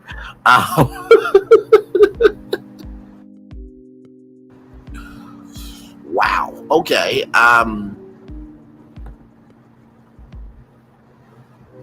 Okay, I think this will be a great opportunity to pause for a moment, give thanks to the great contributions of Black community to our society. Their peaceful, generous nation makes them ideal neighbors, lead them to testimony. Their exceptional, rather family values, parental skills unrivaled by any other culture. Their child rearing practices and skills mixed with unparalleled work ethic is second to none. Their rationale and logical thought toward circumstances, coupled with their innate ability to de-escalate situations, is unrivaled and coveted. Their commitment to academic excellence enriches our schools and serves as the example to all who hope to achieve promises of people. Real estate values are fueled by the mix of African Americans in the area due to their care and respectful nature of these communities. An example of all they have achieved throughout their enthusiasm, self-improvement, hard work, and self-reliant nature. Without their industrious creative drive, we would be a poor nation.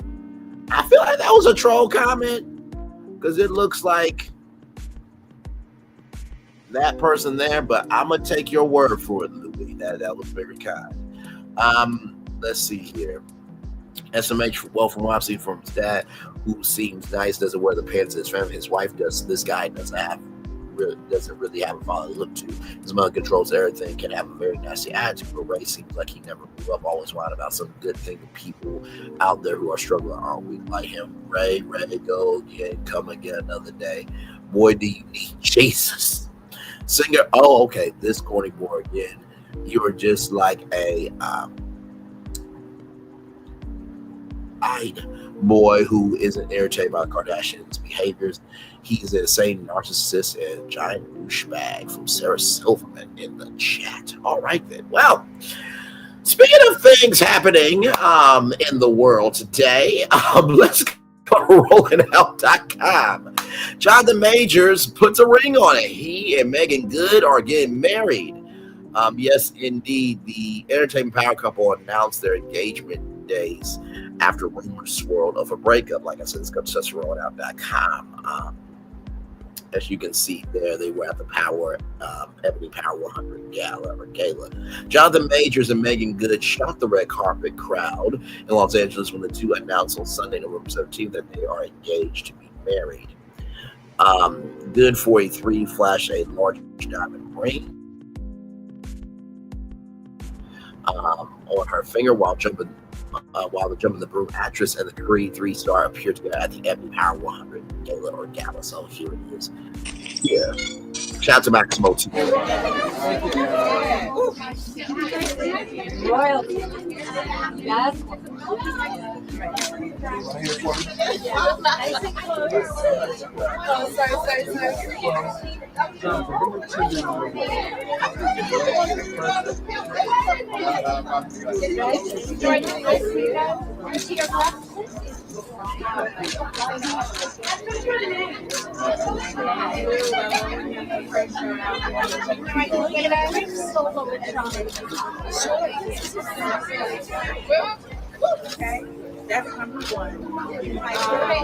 Meagan is that girl, okay? Listen.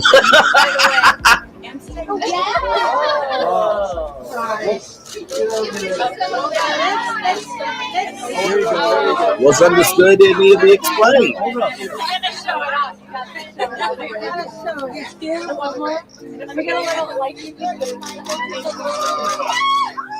Y'all the best.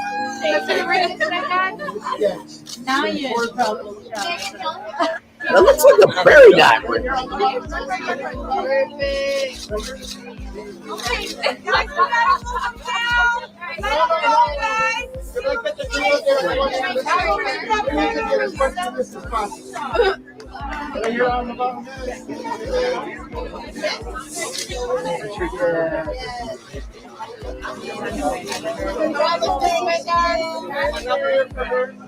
She just came for that. And then if you don't mind, just straight on. Appreciate that. Take it out. Yeah. And I also he's gonna smile on you too. And that smile. So cute. Love it. I need a single. Well, there you go. Shout out to that. Thank you, Maximo TV, for that. By the way, some of the sponsors have been named 100. So as you can see here, Baccarat, which is I didn't know who Baccarat was, but apparently they are a fragrance perfume place. But it looks like they don't just have fragrance, but they have jewelry, lighting, home decor, dining, crystal, barware. They also have the Baccarat Hotel in New York.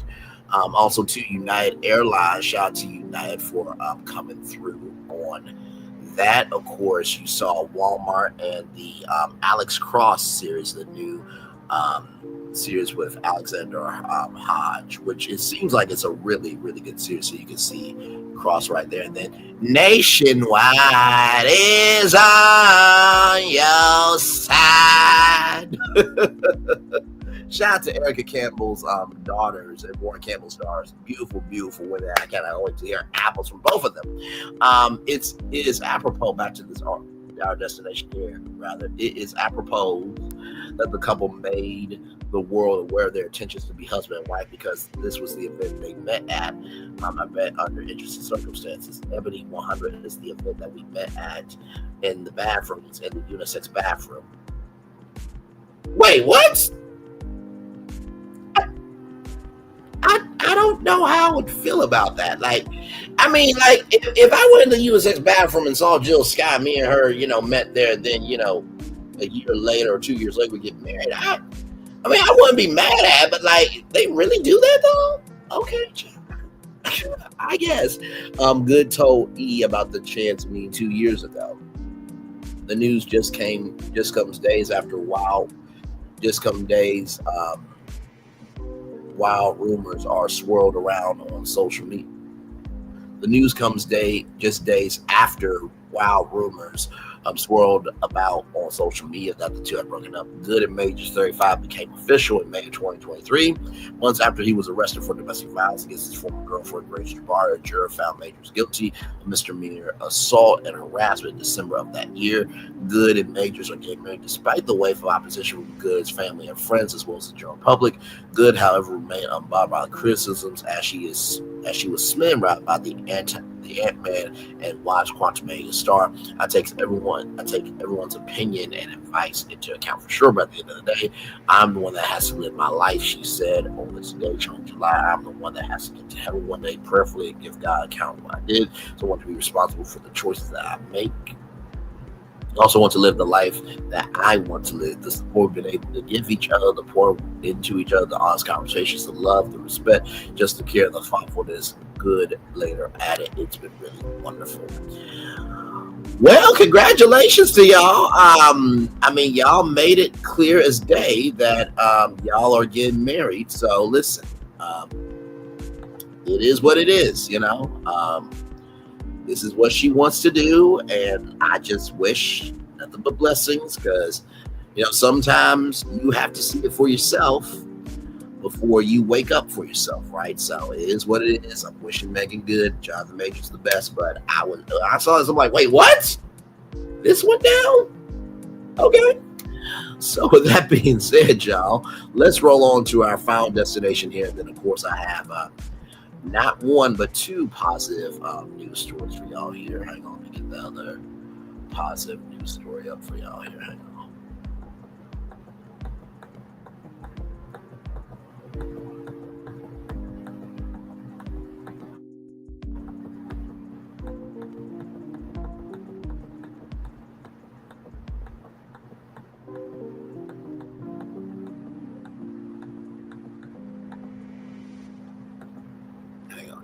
Get the other story up.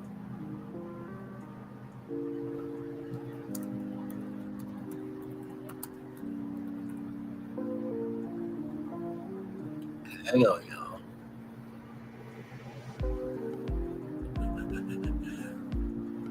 y'all. Technology is technology.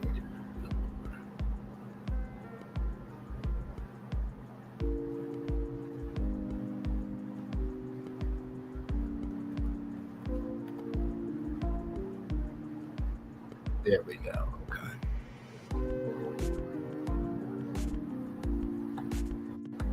Because this actually is some good news, for sure. So, but we will get to that here in just a little bit. Before that, from BlackNews.com. Yes, indeed, from BlackNews.com. Founder of Black-owned doll company celebrates 2 years in business and thousands of dolls sold. So, Shaneisha Dodson, right here. This is Shaneisha Dodson, this founder and CEO of Brilliant Girl. I'm a Black-owned company that sells dolls, books, and other inspirational, educational products for girls of color. That just celebrating 2 years in business, with thousands of dolls already sold. Her brand's mission is to spark confidence, imagination, and love for learning, and she's making big waves in the world of children's products with her unique focus on fostering positive self-image, creativity, and curiosity. Brilliant Girl offers an inspiring lineup of high-quality, affordable products, including dolls, picture books, positive image puzzles, coloring books, and STEM-themed paint sheets that captivate young minds and hearts. In an era where representation, education, and empowerment are more important than ever, Brilliant Girl stands out as a brand for purpose to create products that reflect diversity and promote confidence in children of all backgrounds. We've created Brilliant Girl to create more representation within the doll industry, says Shaneisha. Our goal is to empower children with toys and educational materials that inspire them to see themselves as brilliant, capable, and ready to make a difference in the world. We are here to show them that they can achieve anything that they set their minds to. The Brilliant Girl collection is not only charming and thoughtfully crafted, but also purposeful, with an emphasis on STEM, science, technology, engineering, and math. Through innovative paint sheets, Brilliant Girl is hoping to inspire a new generation of young scientists, engineers, and creative thinkers. The company's positive image puzzles and dolls provide young children with tools that foster self-love, resilience, and confidence, reinforcing the message that every child has a unique brilliance. By offering high-quality products at accessible prices, Brilliant Girl makes it possible for families everywhere to access empowering educational resources. The company's commitment to affordability reflects its belief that all children deserve to feel seen, valued, and inspired. For more information about Brilliant Girl to explore its range of inspiring products, please visit thebrilliantgirl.com for press inquiries. Please contact 281-536-1509. That's 281-536-1509. That's 281-536-1509. Or S_Dodson, DODSON at Yahoo! YAHOO.com. How cool is that? I love being able to bring stories like this. You know, we talked about another Black-owned doll business not too long ago as well. So yes, thank y'all for 12 likes. I appreciate that. For sure. Let me see here. And we'll get that Black Doll website up here in just a minute. And technology is technology, y'all. Give me a moment. There we go. All right, here we go. So here it is. Here is brilliant, thebrilliantgirl.com. Brilliant website here. As you can see here, Sugar Mama for $40, 18-inch doll, Hey Girl 12-inch doll, $25. Brilliant Girl book. They mentioned Sugar Mama. Sugar Mama Saves Christmas. Both of those are $10. And cute baby doll for $20 there. The Brilliant Boy That Could. This will be released on. It was already released on November 1st. The story is about a little boy who has dreams but doesn't feel like he can accomplish them because no one in his family had ever done the thing that he wants to do. Watercolor sheets for $3 there. And so we are going to, of course, cover everything here because that's what we do over here. We cover everything. Okay, I'll stop sharing. There we go. Okay. Sorry, I just had to. Jesus, be offense. Okay. Sorry, y'all. It's a push through day for me. How are you? I'm all over the place for real. Sending love to both of y'all. Thank y'all so much. Love both of y'all, of course. All right, so here it is here. So here is a Sugar Mama doll for $40. Then we're going to go to Brilliant here.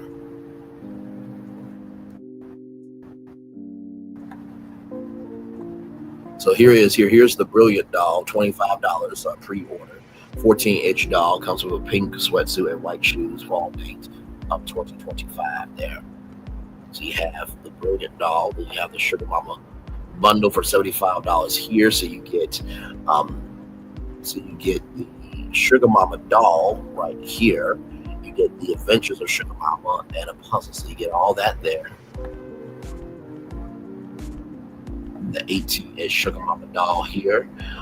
Meet Sugar Mama. She's a beautiful superhero who isn't afraid to fight scary monster. Her weakness is cookies. Sugar Mama comes with a superhero dress and an apron. So that is the Sugar Mama doll there. And you see the detail, even in her hair right there, and the beautiful brown eyes. Yes, the detail though, for me, that's amazing. It really is cool to actually see us in this capacity. That was $40, by the way. The Hey Girl 12-inch is $25. Afro with light pink overalls for $25. Then you have, well, you had Hey Sis, but that page is not there. So then we'll go to the books here. So that's $10 there. The Adventure of Sugar Mama. And we'll play this video.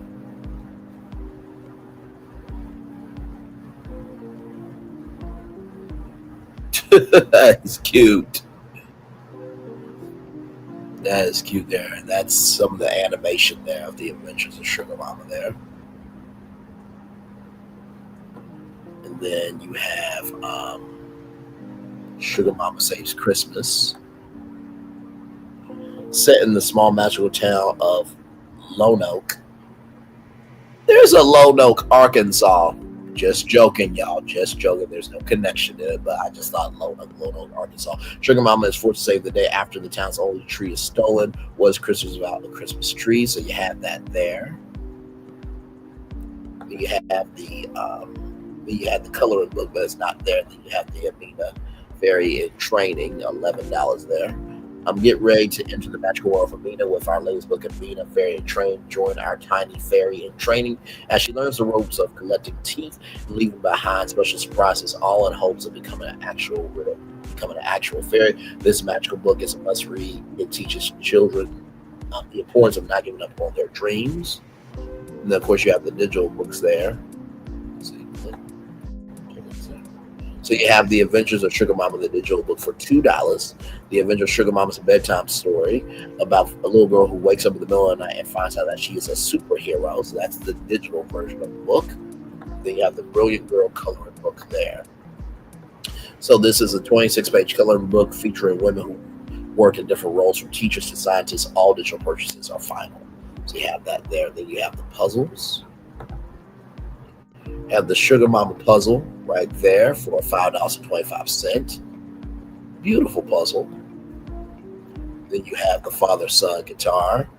Oh my Lord, that is brilliant. I love that. This is a 48-piece jigsaw puzzle capturing a beautiful moment between a black father and the son. The puzzle depicts a scene of a father teaching his son how to play guitar. The image is rich in color and detail, allowing you to fully immerse yourself in the tender moment. You have the father and son book.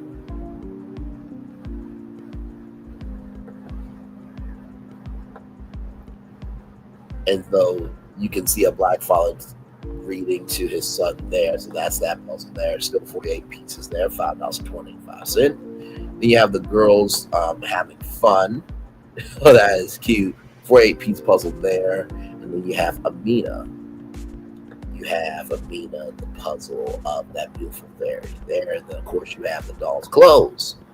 You have the pink and purple tutu with matching bow, $20. You have the blue jean top and purple tights for $15. That's for the 18-inch doll, 18-inch. So all three of these are 18 inches here. Blue and white top and blue jeans for $15 there. Then you have the 10-inch, you have the giraffe tutu that fits an 18-inch doll for $10. You have the 10-inch unicorn colorful white unicorn hoodie one piece. You have the blue jean skirt set for $20 for the 18-inch doll. And then you have the dark pink tutu right here.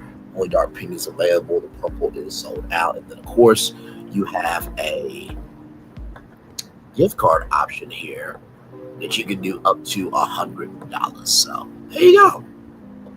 Then, of course, we'll bring up their Instagram. And then here it is here. So just wanted y'all to see that we are out here doing big things. So with that being said, we got through all of those topics in 1 hour, 56 minutes and 50 seconds. Not too bad for a show, right? Not too bad for a show. Wanted to show y'all this here. I did see this and wanted to highlight this story here. Taraji P. Henson's about to make Moscato your favorite wine again. The star's partnering with $7 and the Drow Wine Group, revamping the look and amplifying the quality of the popular project for fans here. So as you can see here, there is the $7 Moscato bottle there.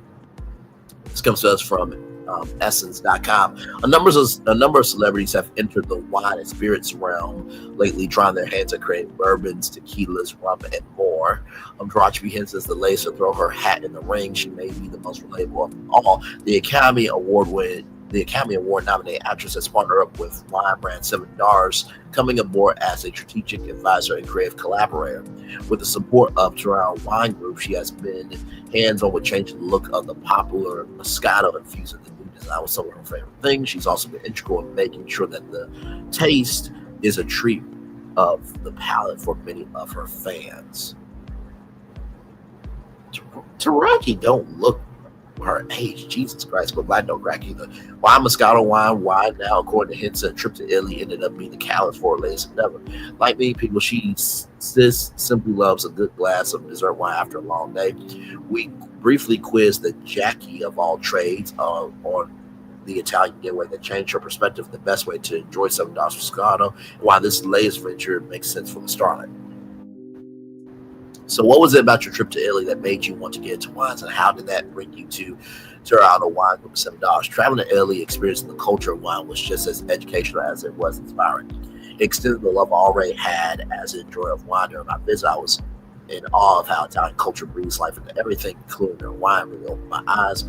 Moscato especially is a wine I've always loved, but when I got the chance to truly understand the flavors, the history, it changed everything for me. that's when I started looking at wine differently, and that's what led me to Terrell Wine Group and $7. And doing my research and understand the level of excellence that Terrell and $7 take in crafting their wine portfolio of brands, it was an easy decision to embark on this journey of relaunching the brand with them. I've been able to create such an authentic relationship with the entire team. I feel I've been empowered along the way as I step into this collaboration as a strategic advisor, creative collaborator. Right now, all the stars are to the alcohol market, but you're the first that we've seen, and sometimes release Mezcal. Why that varietal of wine now? One of the things I pride myself on in all the work that I do as an entrepreneur is investing my time, passion, and creativity into things that I authentically love and that are already existing parts of my story. I take this approach with every endeavor. Venturing into this collaboration with $7 was no different. As a long-time enjoyer of Moscato, the Mezcal varietal, my commitment goes beyond just adding my name to it, but infusing my essence into everything. From the branding, involving a story, amplifying the quality and pride in an honest way that I've always aimed to do elsewhere. Okay, then. Here we go. Technology. Give it a moment, y'all. There we go. Okay.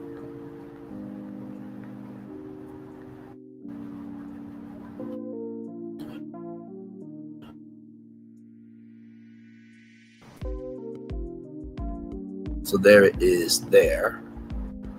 How would you describe the taste? Fluid wine to drink that pairs well with everything from your favorite spicy dish to after-meal sweet treat. That's one of my favorite things about the wine itself. Is enjoyable at any time of year and works so much. How do you like enjoying a glass of $7 throughout different scenes? But as someone who spends a lot of time working on the road, my favorite moment to enjoy $7 is either when I can kick back and relax at home after a long shoot day, or even out celebrating with friends and family. I love the versatility that the wine offers. How would you describe the personal touches that make up the design for the bottle? I spent a lot of time thinking about the elements of my life that connected to the wine and could come to life in the new brand, being the way I love to live life, and color as reflected in the new painted logo, the golden accents that highlight the bottle design itself, inspired by my love of glam and sparkle, in the way $7 Mezcal is a standout wine. I want to make sure I gave the bottle nothing less. $7 is available for $14.99. Taraji P. Henson and the brand embarking on a regional tour to celebrate their partnership. The upcoming stops are in the following cities. Today, in Fort Lauderdale, Florida. If you are in the Florida area, Fort Lauderdale, Taraji P. Henson will be there. Then tomorrow, 11/19, in Atlanta, Georgia, the 20th, Houston, Texas, then Chicago, Illinois on the 21st. Now, Taraji, listen, I think a $7 brunch would be amazing. I'm just saying, listen. Having Taraji P. Henson and some of her celebrity friends, make stops along the way. You can have a catered brunch, of course, and then you can have, $7 Moscato being served.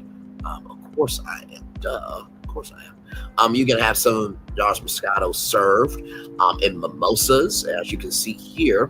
$7 Moscato is a delicious wine made from 100% Moscato grapes sourced from family farms in the Veneto region in northern Italy. This light, effervescent wine is perfectly balanced with flavors of almond, fresh white peaches, orange zest, and lemon meringue. And most robust floral and citrus aromas with strong notes of peach and honeysuckle. A delightful, refreshing wine to drink, chill by itself, mixed in a cocktail, or paired beautifully with a range of unexpected cuisines and multiple flavor profiles. everything from spicy Thai food to fruit forward desserts. So, I personally think that a brunch tour would be amazing with this. I really do.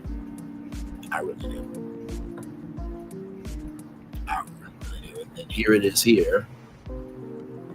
So right here, so she will be at ABC Fine Wine and Spirits, 3355 North Federal Highway, Oakland Park, Florida, 33306.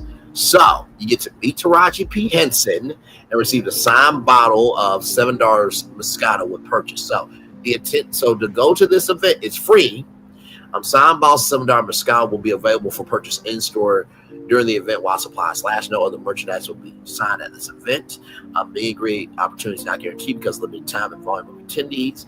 And $7 Mescal bottles will be purchased at the store at the time of the event. Parking is limited. Ride share is recommended. Line makes it outside, so please prepare for Florida weather. And this event is intended for 21 and older. So you can get a signed bottle from B. Taraji P. Henson. I think that this is great. I absolutely think that this is a wonderful rebrand and launch. So listen. And then here it is here, all the dates here. So you got, oh, wait a minute. She's going to be in 2 dates right here, Pearland, Texas, and Houston, Texas, right here. So those 2 there. And then you got Chicago, Illinois, and Atlanta as well. So there you go. Awesome sauce. And of course, y'all know that they probably have a social media department, child. So if you don't think I'm not going to try and get in touch. Because I do think a brunch tour will be a vibe with this. I really, really do. I really, really do. I'm sure that there is somebody on the social media team that probably wants to make something happen. So we'll see about that. So with that being said, that is that one positive story. I told y'all I had 2 of them. So here it is here from the Ring of Fire. Here we go, y'all. Now, for those of you who cannot stand Alex Jones, this is going to be a victory lap. Here we go. News broke on Thursday that Alex Jones' beloved InfoWars and all of the infrastructure attached to it, including all of the equipment that the company owns, is now the property of the satirical news organization, The Onion. The Onion bought Alex Jones' InfoWars, which might be the most hilarious thing ever. And, of course, Alex Jones did not take this very well. Alex Jones posted multiple videos throughout the day on Thursday freaking out about this information. So before I read you part of what he said, I got another clip too I want to show you. But here's what happened. Alex Jones obviously is facing about $1.5 billion with the defamation verdicts against him from the Sandy Hook families. Now, because of this, the judge had ordered his assets to be sold at auction. So it was a court order, and yes, that is important. So The Onion came along, wanted to buy InfoWars, because that's just hilarious, but it was expensive. So they worked with the Sandy Hook families to reduce slightly the amount that they would be paid in order to buy InfoWars at a slightly reduced price, right? Like the price of InfoWars was here. These people are getting paid this much. Reduce it off here, take it off there as well. They pay. That's how it worked. So now that you know the ins and outs of it, this is what Alex Jones had to say. First, he posted a 2-minute video on Twitter where he says, they're shutting us down even without a court order. Again, there was a court order. There was literally a court order to sell it.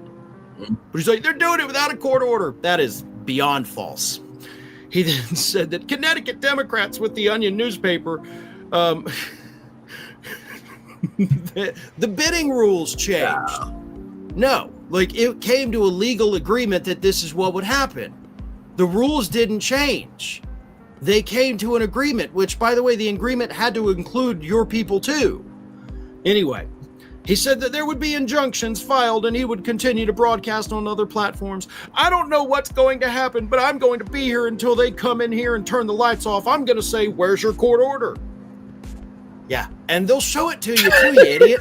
But that was just the first response. Then he actually gets on, does his real show, spreads more lies, saying this. So we are here on air right now, and I want to see the documents. I want to see the court order. The Onion buys Alex Jones InfoWars at auction with help from Sandy Hook families. So they're buying a company to get the equipment, the name, and money that's in InfoWars to then give it to themselves but it's not about the money. So, again, it's insane. When I go to these court hearings, these people are there, particularly Connecticut. They just smile at me and like wait by the door and like, just like, and it's like they live on me and talk about me, and I'm their persecutor because I'm famous and successful and barely ever talked about them. So they're attached to me. And the FBI and the CIA cooked all this up. You didn't just mention it, once. And these people were not coming for you because this dude dragged this out as content. You destroyed their lives after their lives had already been destroyed. You accused their dead children of being crisis actors. Of being crisis actors. You led your audience to believe that these people were faking the whole thing in order to come and take your guns. Some of these families had to move at least 9 times to avoid your audience who was threatening to murder them. It got that real, y'all. This wasn't the CIA. This wasn't the deep state. It's not all those crazy people. This was you. You got what you deserved. Agreed. That is what happened. This is justice. And yeah, it's a little weird because we're not used to actually seeing people held accountable in this country anymore. But this is one instance where somebody was held accountable, and now his stupid little organization is owned by the Onion. That, my friends, is poetic justice.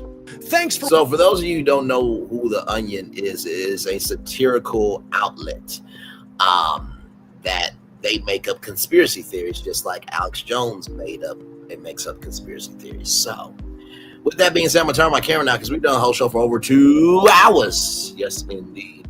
But the judge blocked it, right? I heard it was blocked by someone. You mean the purchase of InfoWars? Not that I heard of, Kat. Not that I've heard of. I saw that story and wanted to bring it to y'all, but I wasn't gonna make it a destination, child. I was not.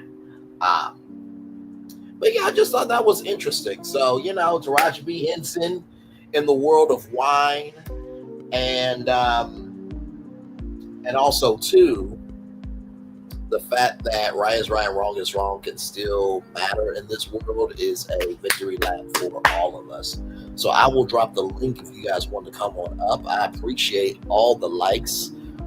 Like, comment, share, and subscribe, everybody, if you are enjoying the vibe. Like I said, y'all, there is a lot actually happening in the world today, and I think the best thing to do is to stay focused on what you can control. Utilize the resources that you have. Don't focus about what you don't have, but most of all, keep showing up. That is literally half the battle of life. If you don't show up, the war is won to the other side. But if you keep showing up, you have a chance to make progress to win. So yes, indeed. Let me pin this link if you guys want to come on up here. So yeah, I think the story that really, inspired me the most today, I think it was that NBA TNT deal. I think that really inspired me the most. That so many fans rallied around this one show to not be canceled. And then in the ultimate victory, right, inside of the NBA on TNT is airing on ESPN.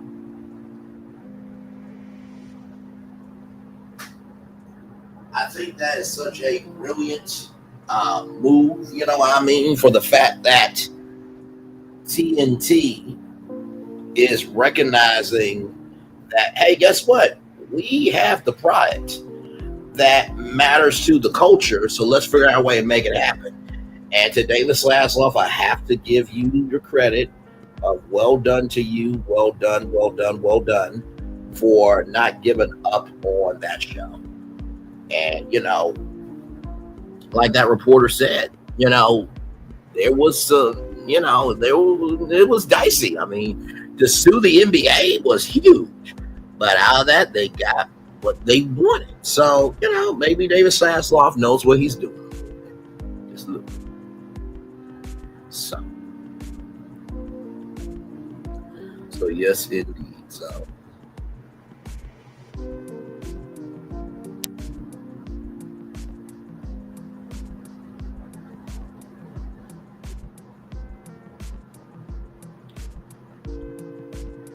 And since we are here, y'all, this is some breaking news from NBC News here, and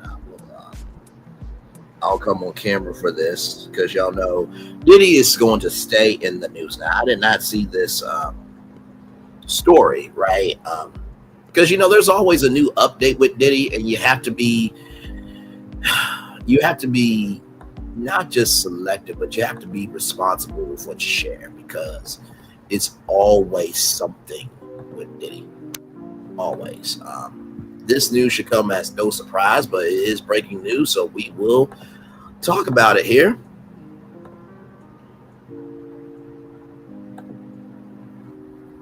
Right here. So let me come on camera for this one because, like I say, anytime that you are talking about something very public in the media and the culture, you need to put your face to it. Because you need to be responsible for what you say. So with that being said, here we go. Sean Diddy Combs obstructing justice from behind bars, federal prosecutors allege. And this comes to us from NBC News here. As you can tell, that is the NBC News video format there.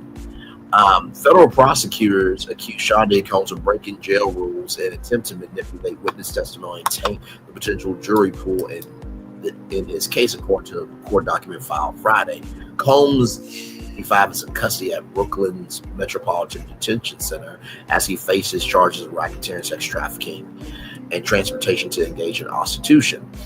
Music mogul entered a not guilty plea, has been denied bail in the case. His legal team has finally the decision to keep Combs in federal custody and has requested a new bail hearing. Prosecutors filed opposition to the motion in the Southern District of New York, arresting Combs of engaging in obstruction even while he sits behind bars. Combs has allegedly continued to evade law enforcement monitoring, corruptly influence witness testimony, and further attack the integrity of these proceedings, the filing said. And that is a sketch artist who is given the vibe of what's happening in the courtroom. Isn't it interesting that the people he used, women, and there's a woman judge at the head of this case. Ain't poetic justice something interesting? According to prosecutors, Combs has ordered payments to his fellow inmates to use their telephone accounts, has used three-way calling to contact people who are not on his approved contacts list against federal prison regulations. A review of recorded calls also found that Combs instructed his family to contact potential victims and witnesses in his case, as well as promote narratives on social media to influence a potential jury pool in his upcoming May trial, the motion said. And the defendants carefully curated direction. The defendants' children posted a video to their respective social media accounts showing the defendants' children gathered to celebrate the defendant's birthday. I do remember seeing that, the filing said. In response, Combs' defense lawyer said the government is in possession of attorney-client privilege papers, which will violate their client's constitutional rights. Combs is the victim of outrageous government conduct amounting to substantive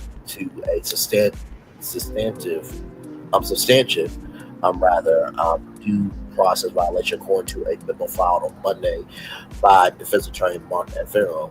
NBC News previously reported, along with numerous other outlets, that Combs' children posted a video of themselves saying happy birthday to their father while on the phone. Combs then monitored the analytics of the post engagement.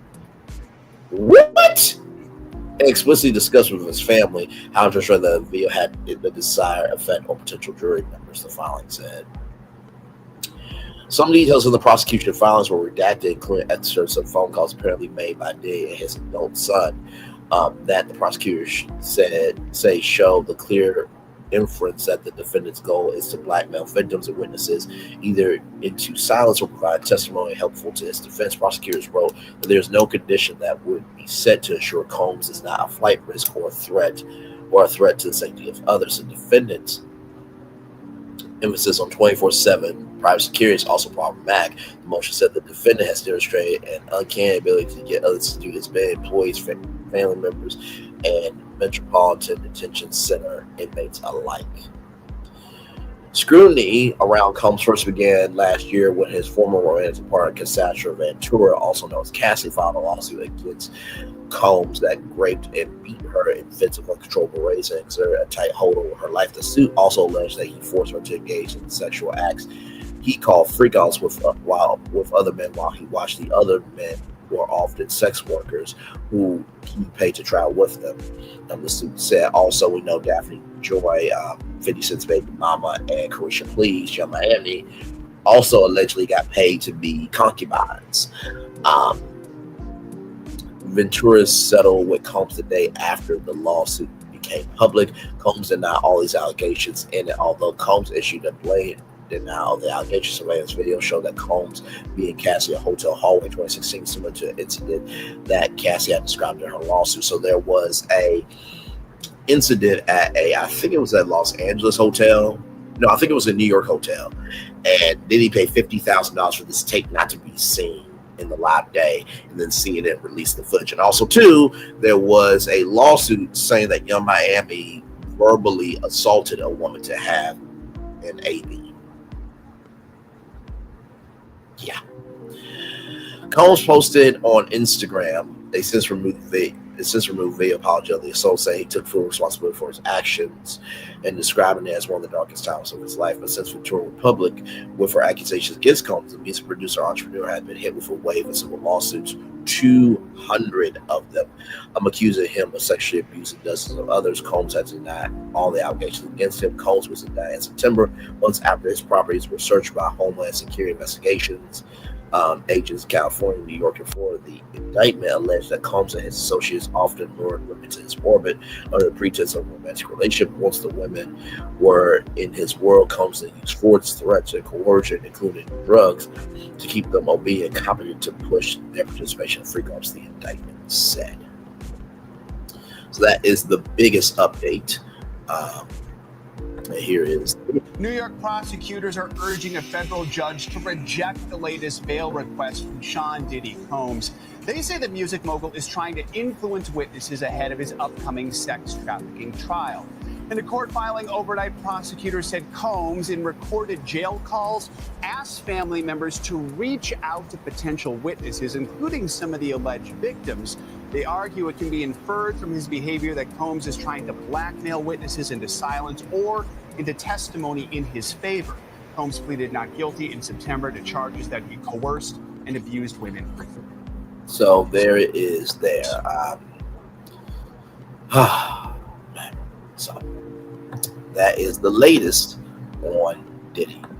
It says the judge has to review it now. It's in limbo. You mean the purchase of you mean the purchase of InfoWars? You mean that, cat? I'm trying on my camera again, y'all.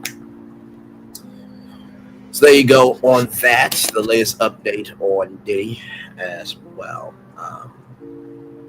So yeah. Yes. Okay. Thank you very much, Kat, for the context there. So yeah, if that is the case, then we just have to wait and see what the end is going to be.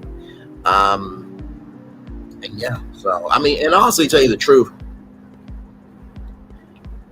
it kind of makes sense for the Onion to buy, because I mean, think about it. If you're an entrepreneur, right? Let's just say that you're a content creator and you hit Mega Millions or Powerball or both, right?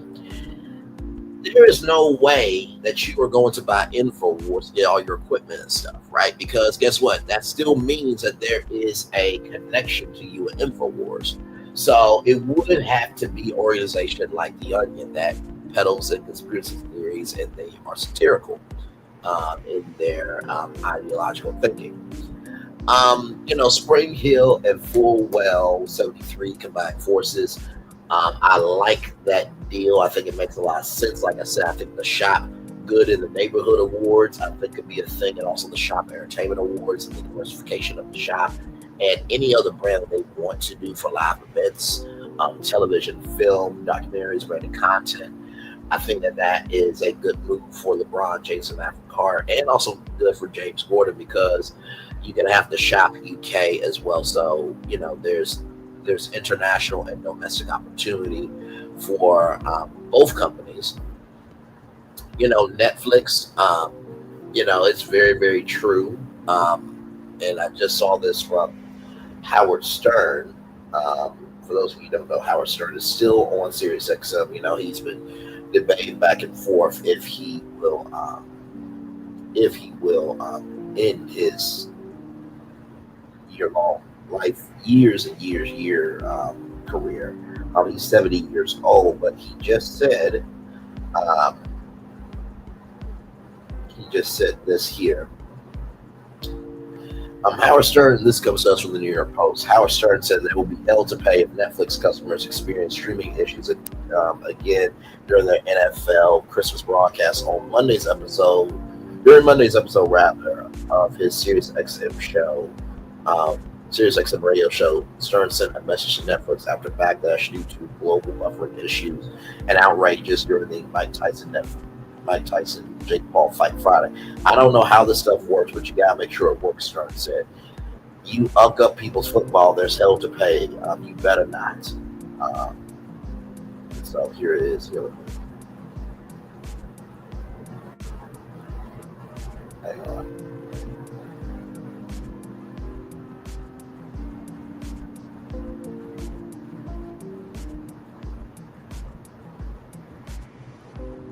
All right, so let me turn this up here. Well, you gotta. I don't know how this stuff works, but you got to make sure it works. But you know, people. Well, they said they're going to fix it because they have 2 football games they're going to be streaming around Christmas or something. I forget exactly. Yeah, you people's Steelers game. Steelers game. Yeah, if you up people's football, you're just hell to pay. There is hell to pay. They better not.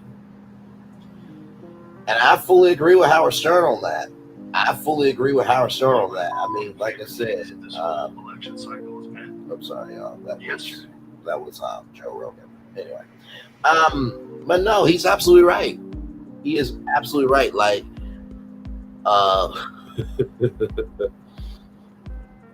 a fight between Jake Paul and Mike Tyson. Okay, you know that's not a normal event, right? But I do believe that if you do not get this right with the NFL, it's going to say a lot. About where Netflix is as a company. I really do. You know how like Las Vegas was that test.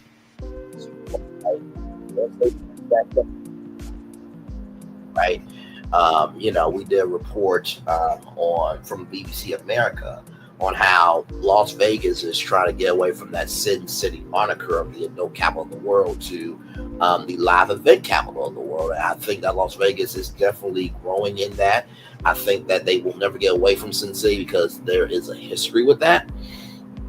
But that test for Las Vegas did a lot. So if you do not do this right, then what that tells the industry is that Netflix sucks at live broadcasting, which then opens it up for Max, for Hulu and Disney Plus, for Max,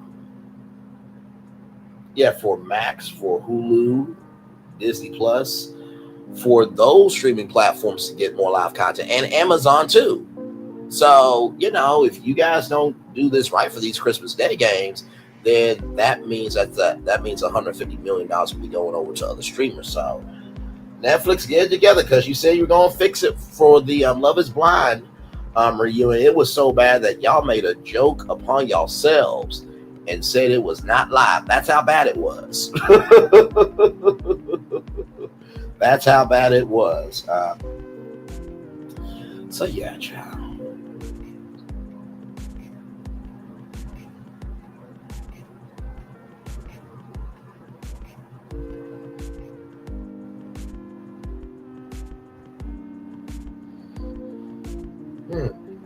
My Lord.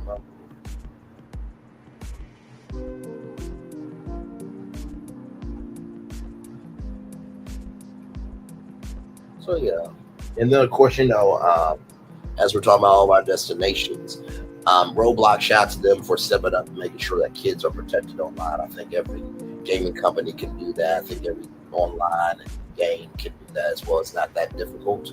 And not to mention too, like not Netflix, but Roblox told y'all the organizations that they reached out to. I'm sure that they would not mind working with you guys as well. Ray J, I feel for him, but also too, I feel for him as much as he wants to feel for himself. You know what I mean? Because you do have to take responsibility for what you do in order for people to want to invest in you. You know what I mean? So I truly, truly do believe that. And I do wish Ray J well. I really, really do wish Ray J well.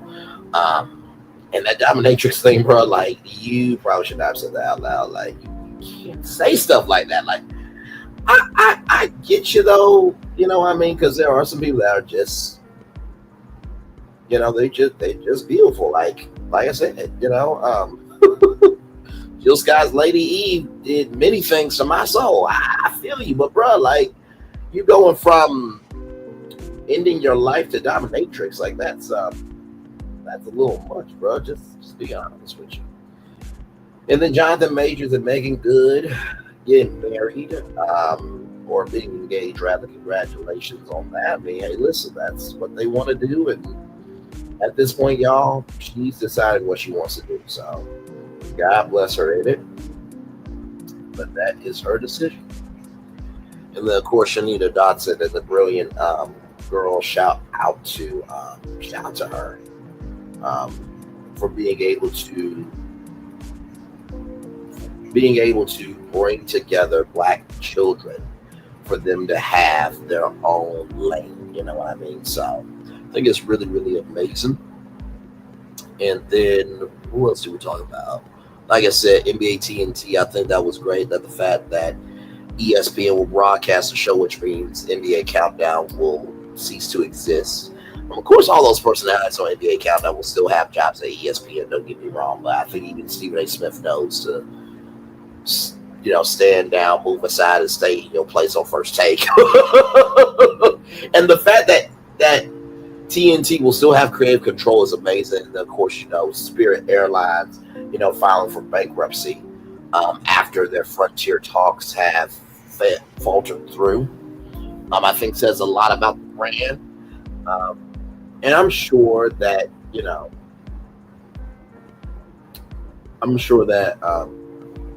that, you know, Spirit will get bought out by somebody. You know what I mean? So.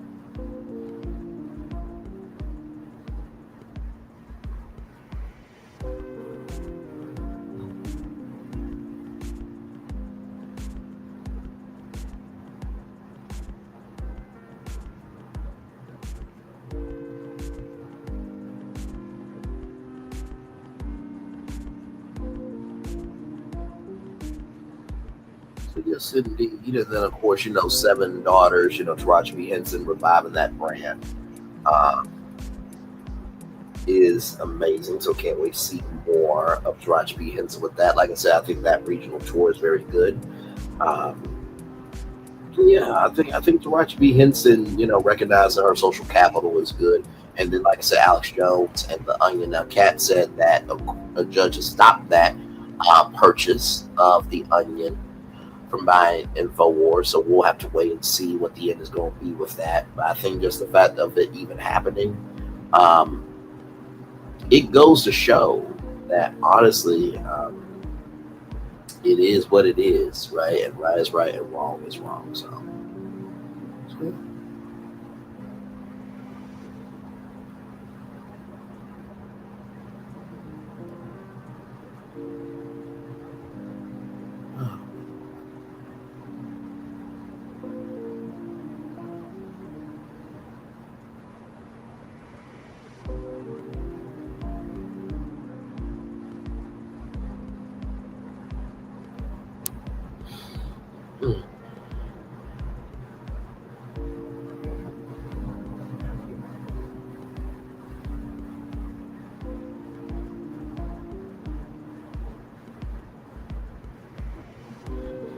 If we are just chilling out, you guys, I think we'll probably take it to 2:37, and then we'll head on out.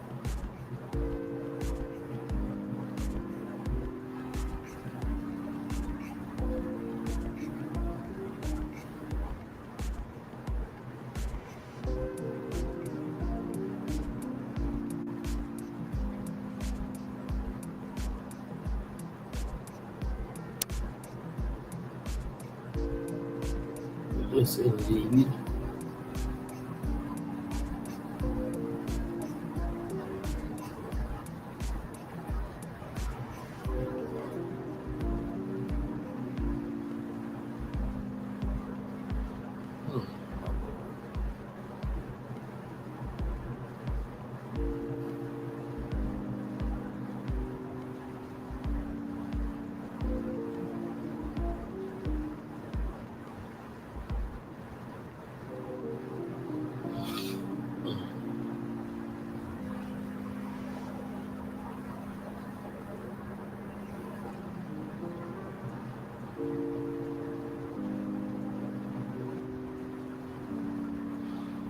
Y'all, we're just taking it all the way till 2:37, and we'll head on out. But this has been a great show this morning. I hope you guys did enjoy the show.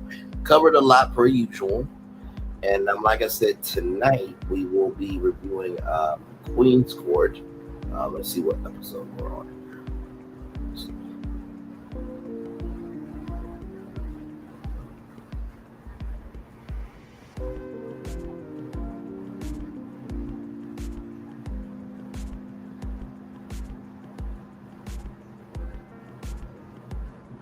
We are on episode.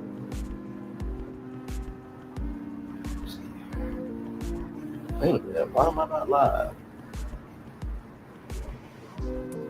Hang on, y'all. I'm still live?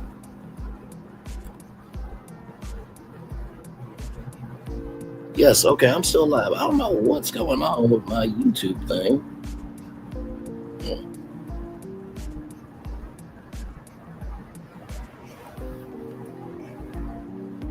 Let's see something. Why is it? But I'm live though. Huh. That's interesting. Okay, y'all. Well, I still see I'm live. Can y'all type of one in the chat if y'all can still see me? For some odd reason, my YouTube channel's not showing me live. And I don't know what I did, child. I really don't. Because I would have got an email or something.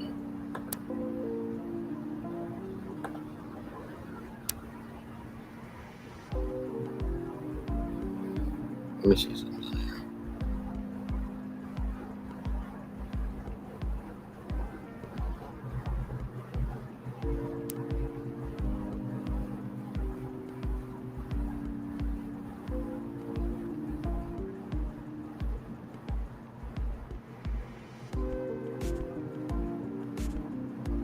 Go to email.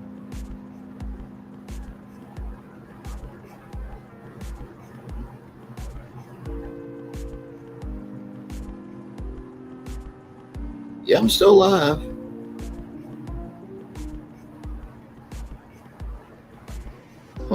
Okay then. All right, y'all. One love, much love, all love. Commercial break and fireworks coming your way for the day that is happening right now. I will see y'all back here tonight at 6 o'clock for.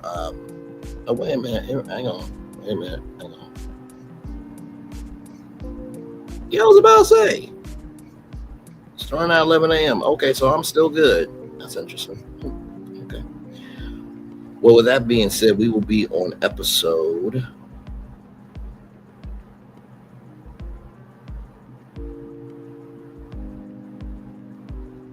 Episode 5. We'll be on episode 5 of Queen's Court. So one love, much love, all love. Bye, everybody. I'll see you tonight at 6 o'clock. All right, bye-bye.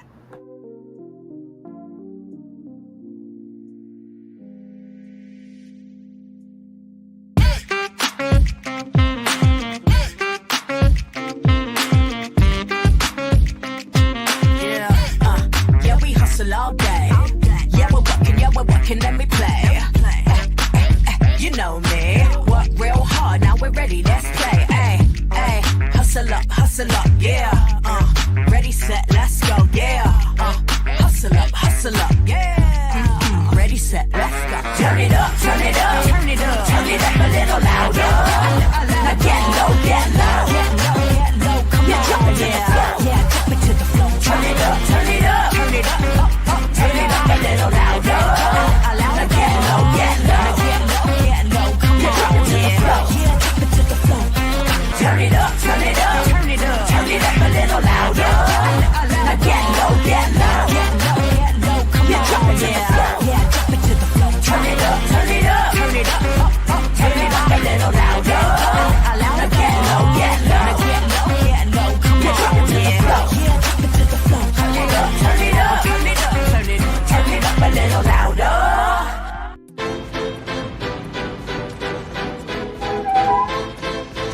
all you multi-talented, multitasking, multi-everything people out there. Take it away. Find your glory, write your story, fearless feet will carry you. Time you own it, take your moment, be a fire burning through. Hustling from night until morning, grinding it out, it won't be long. Feel your power, it's your hour, you inspire, you are strong. Enjoy your Zoa. No applause? You're all fired.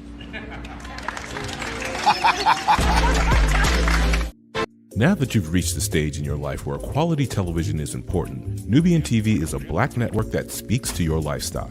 Nubian TV is the world's first digital network devoted to the upscale and political lifestyles of black people. Nubian TV's programming includes politics, travel, fashion, food, automotive, arts and culture, civil rights, music, and more. Watch now on Amazon Fire TV, Roku, or watch globally at nubiantv.net. Nubian TV, it's what you want to watch.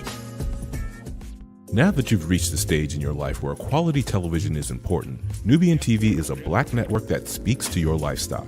Nubian TV is the world's first digital network devoted.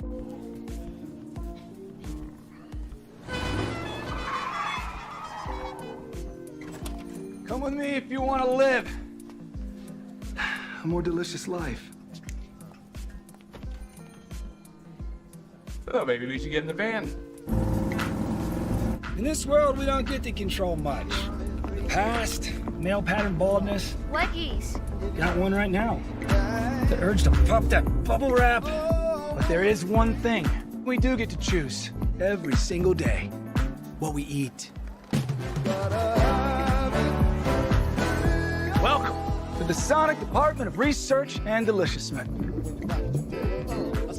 We have everything you want, didn't know you wanted, and some things you didn't know were possible. Because we believe if you're not having fun, you're not living free. So come on, let's live a little. Hey, good morning, America.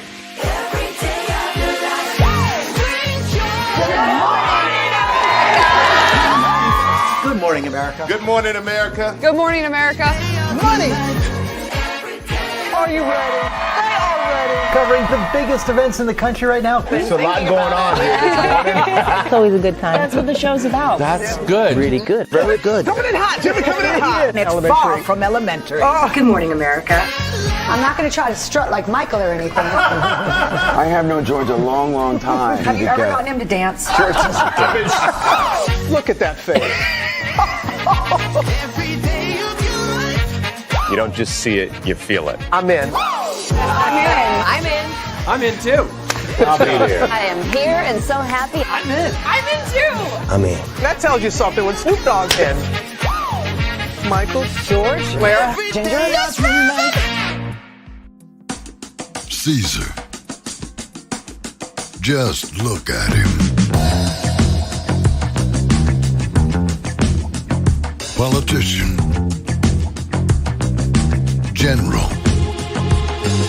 Author. Ruler. Man.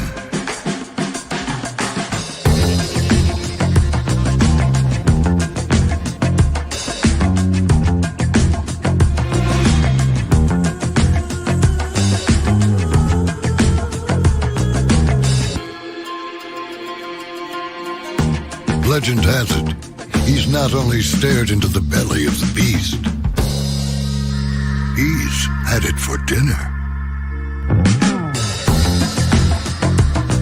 Here he's free to relax, or party, or relax, or party, or relax, and party.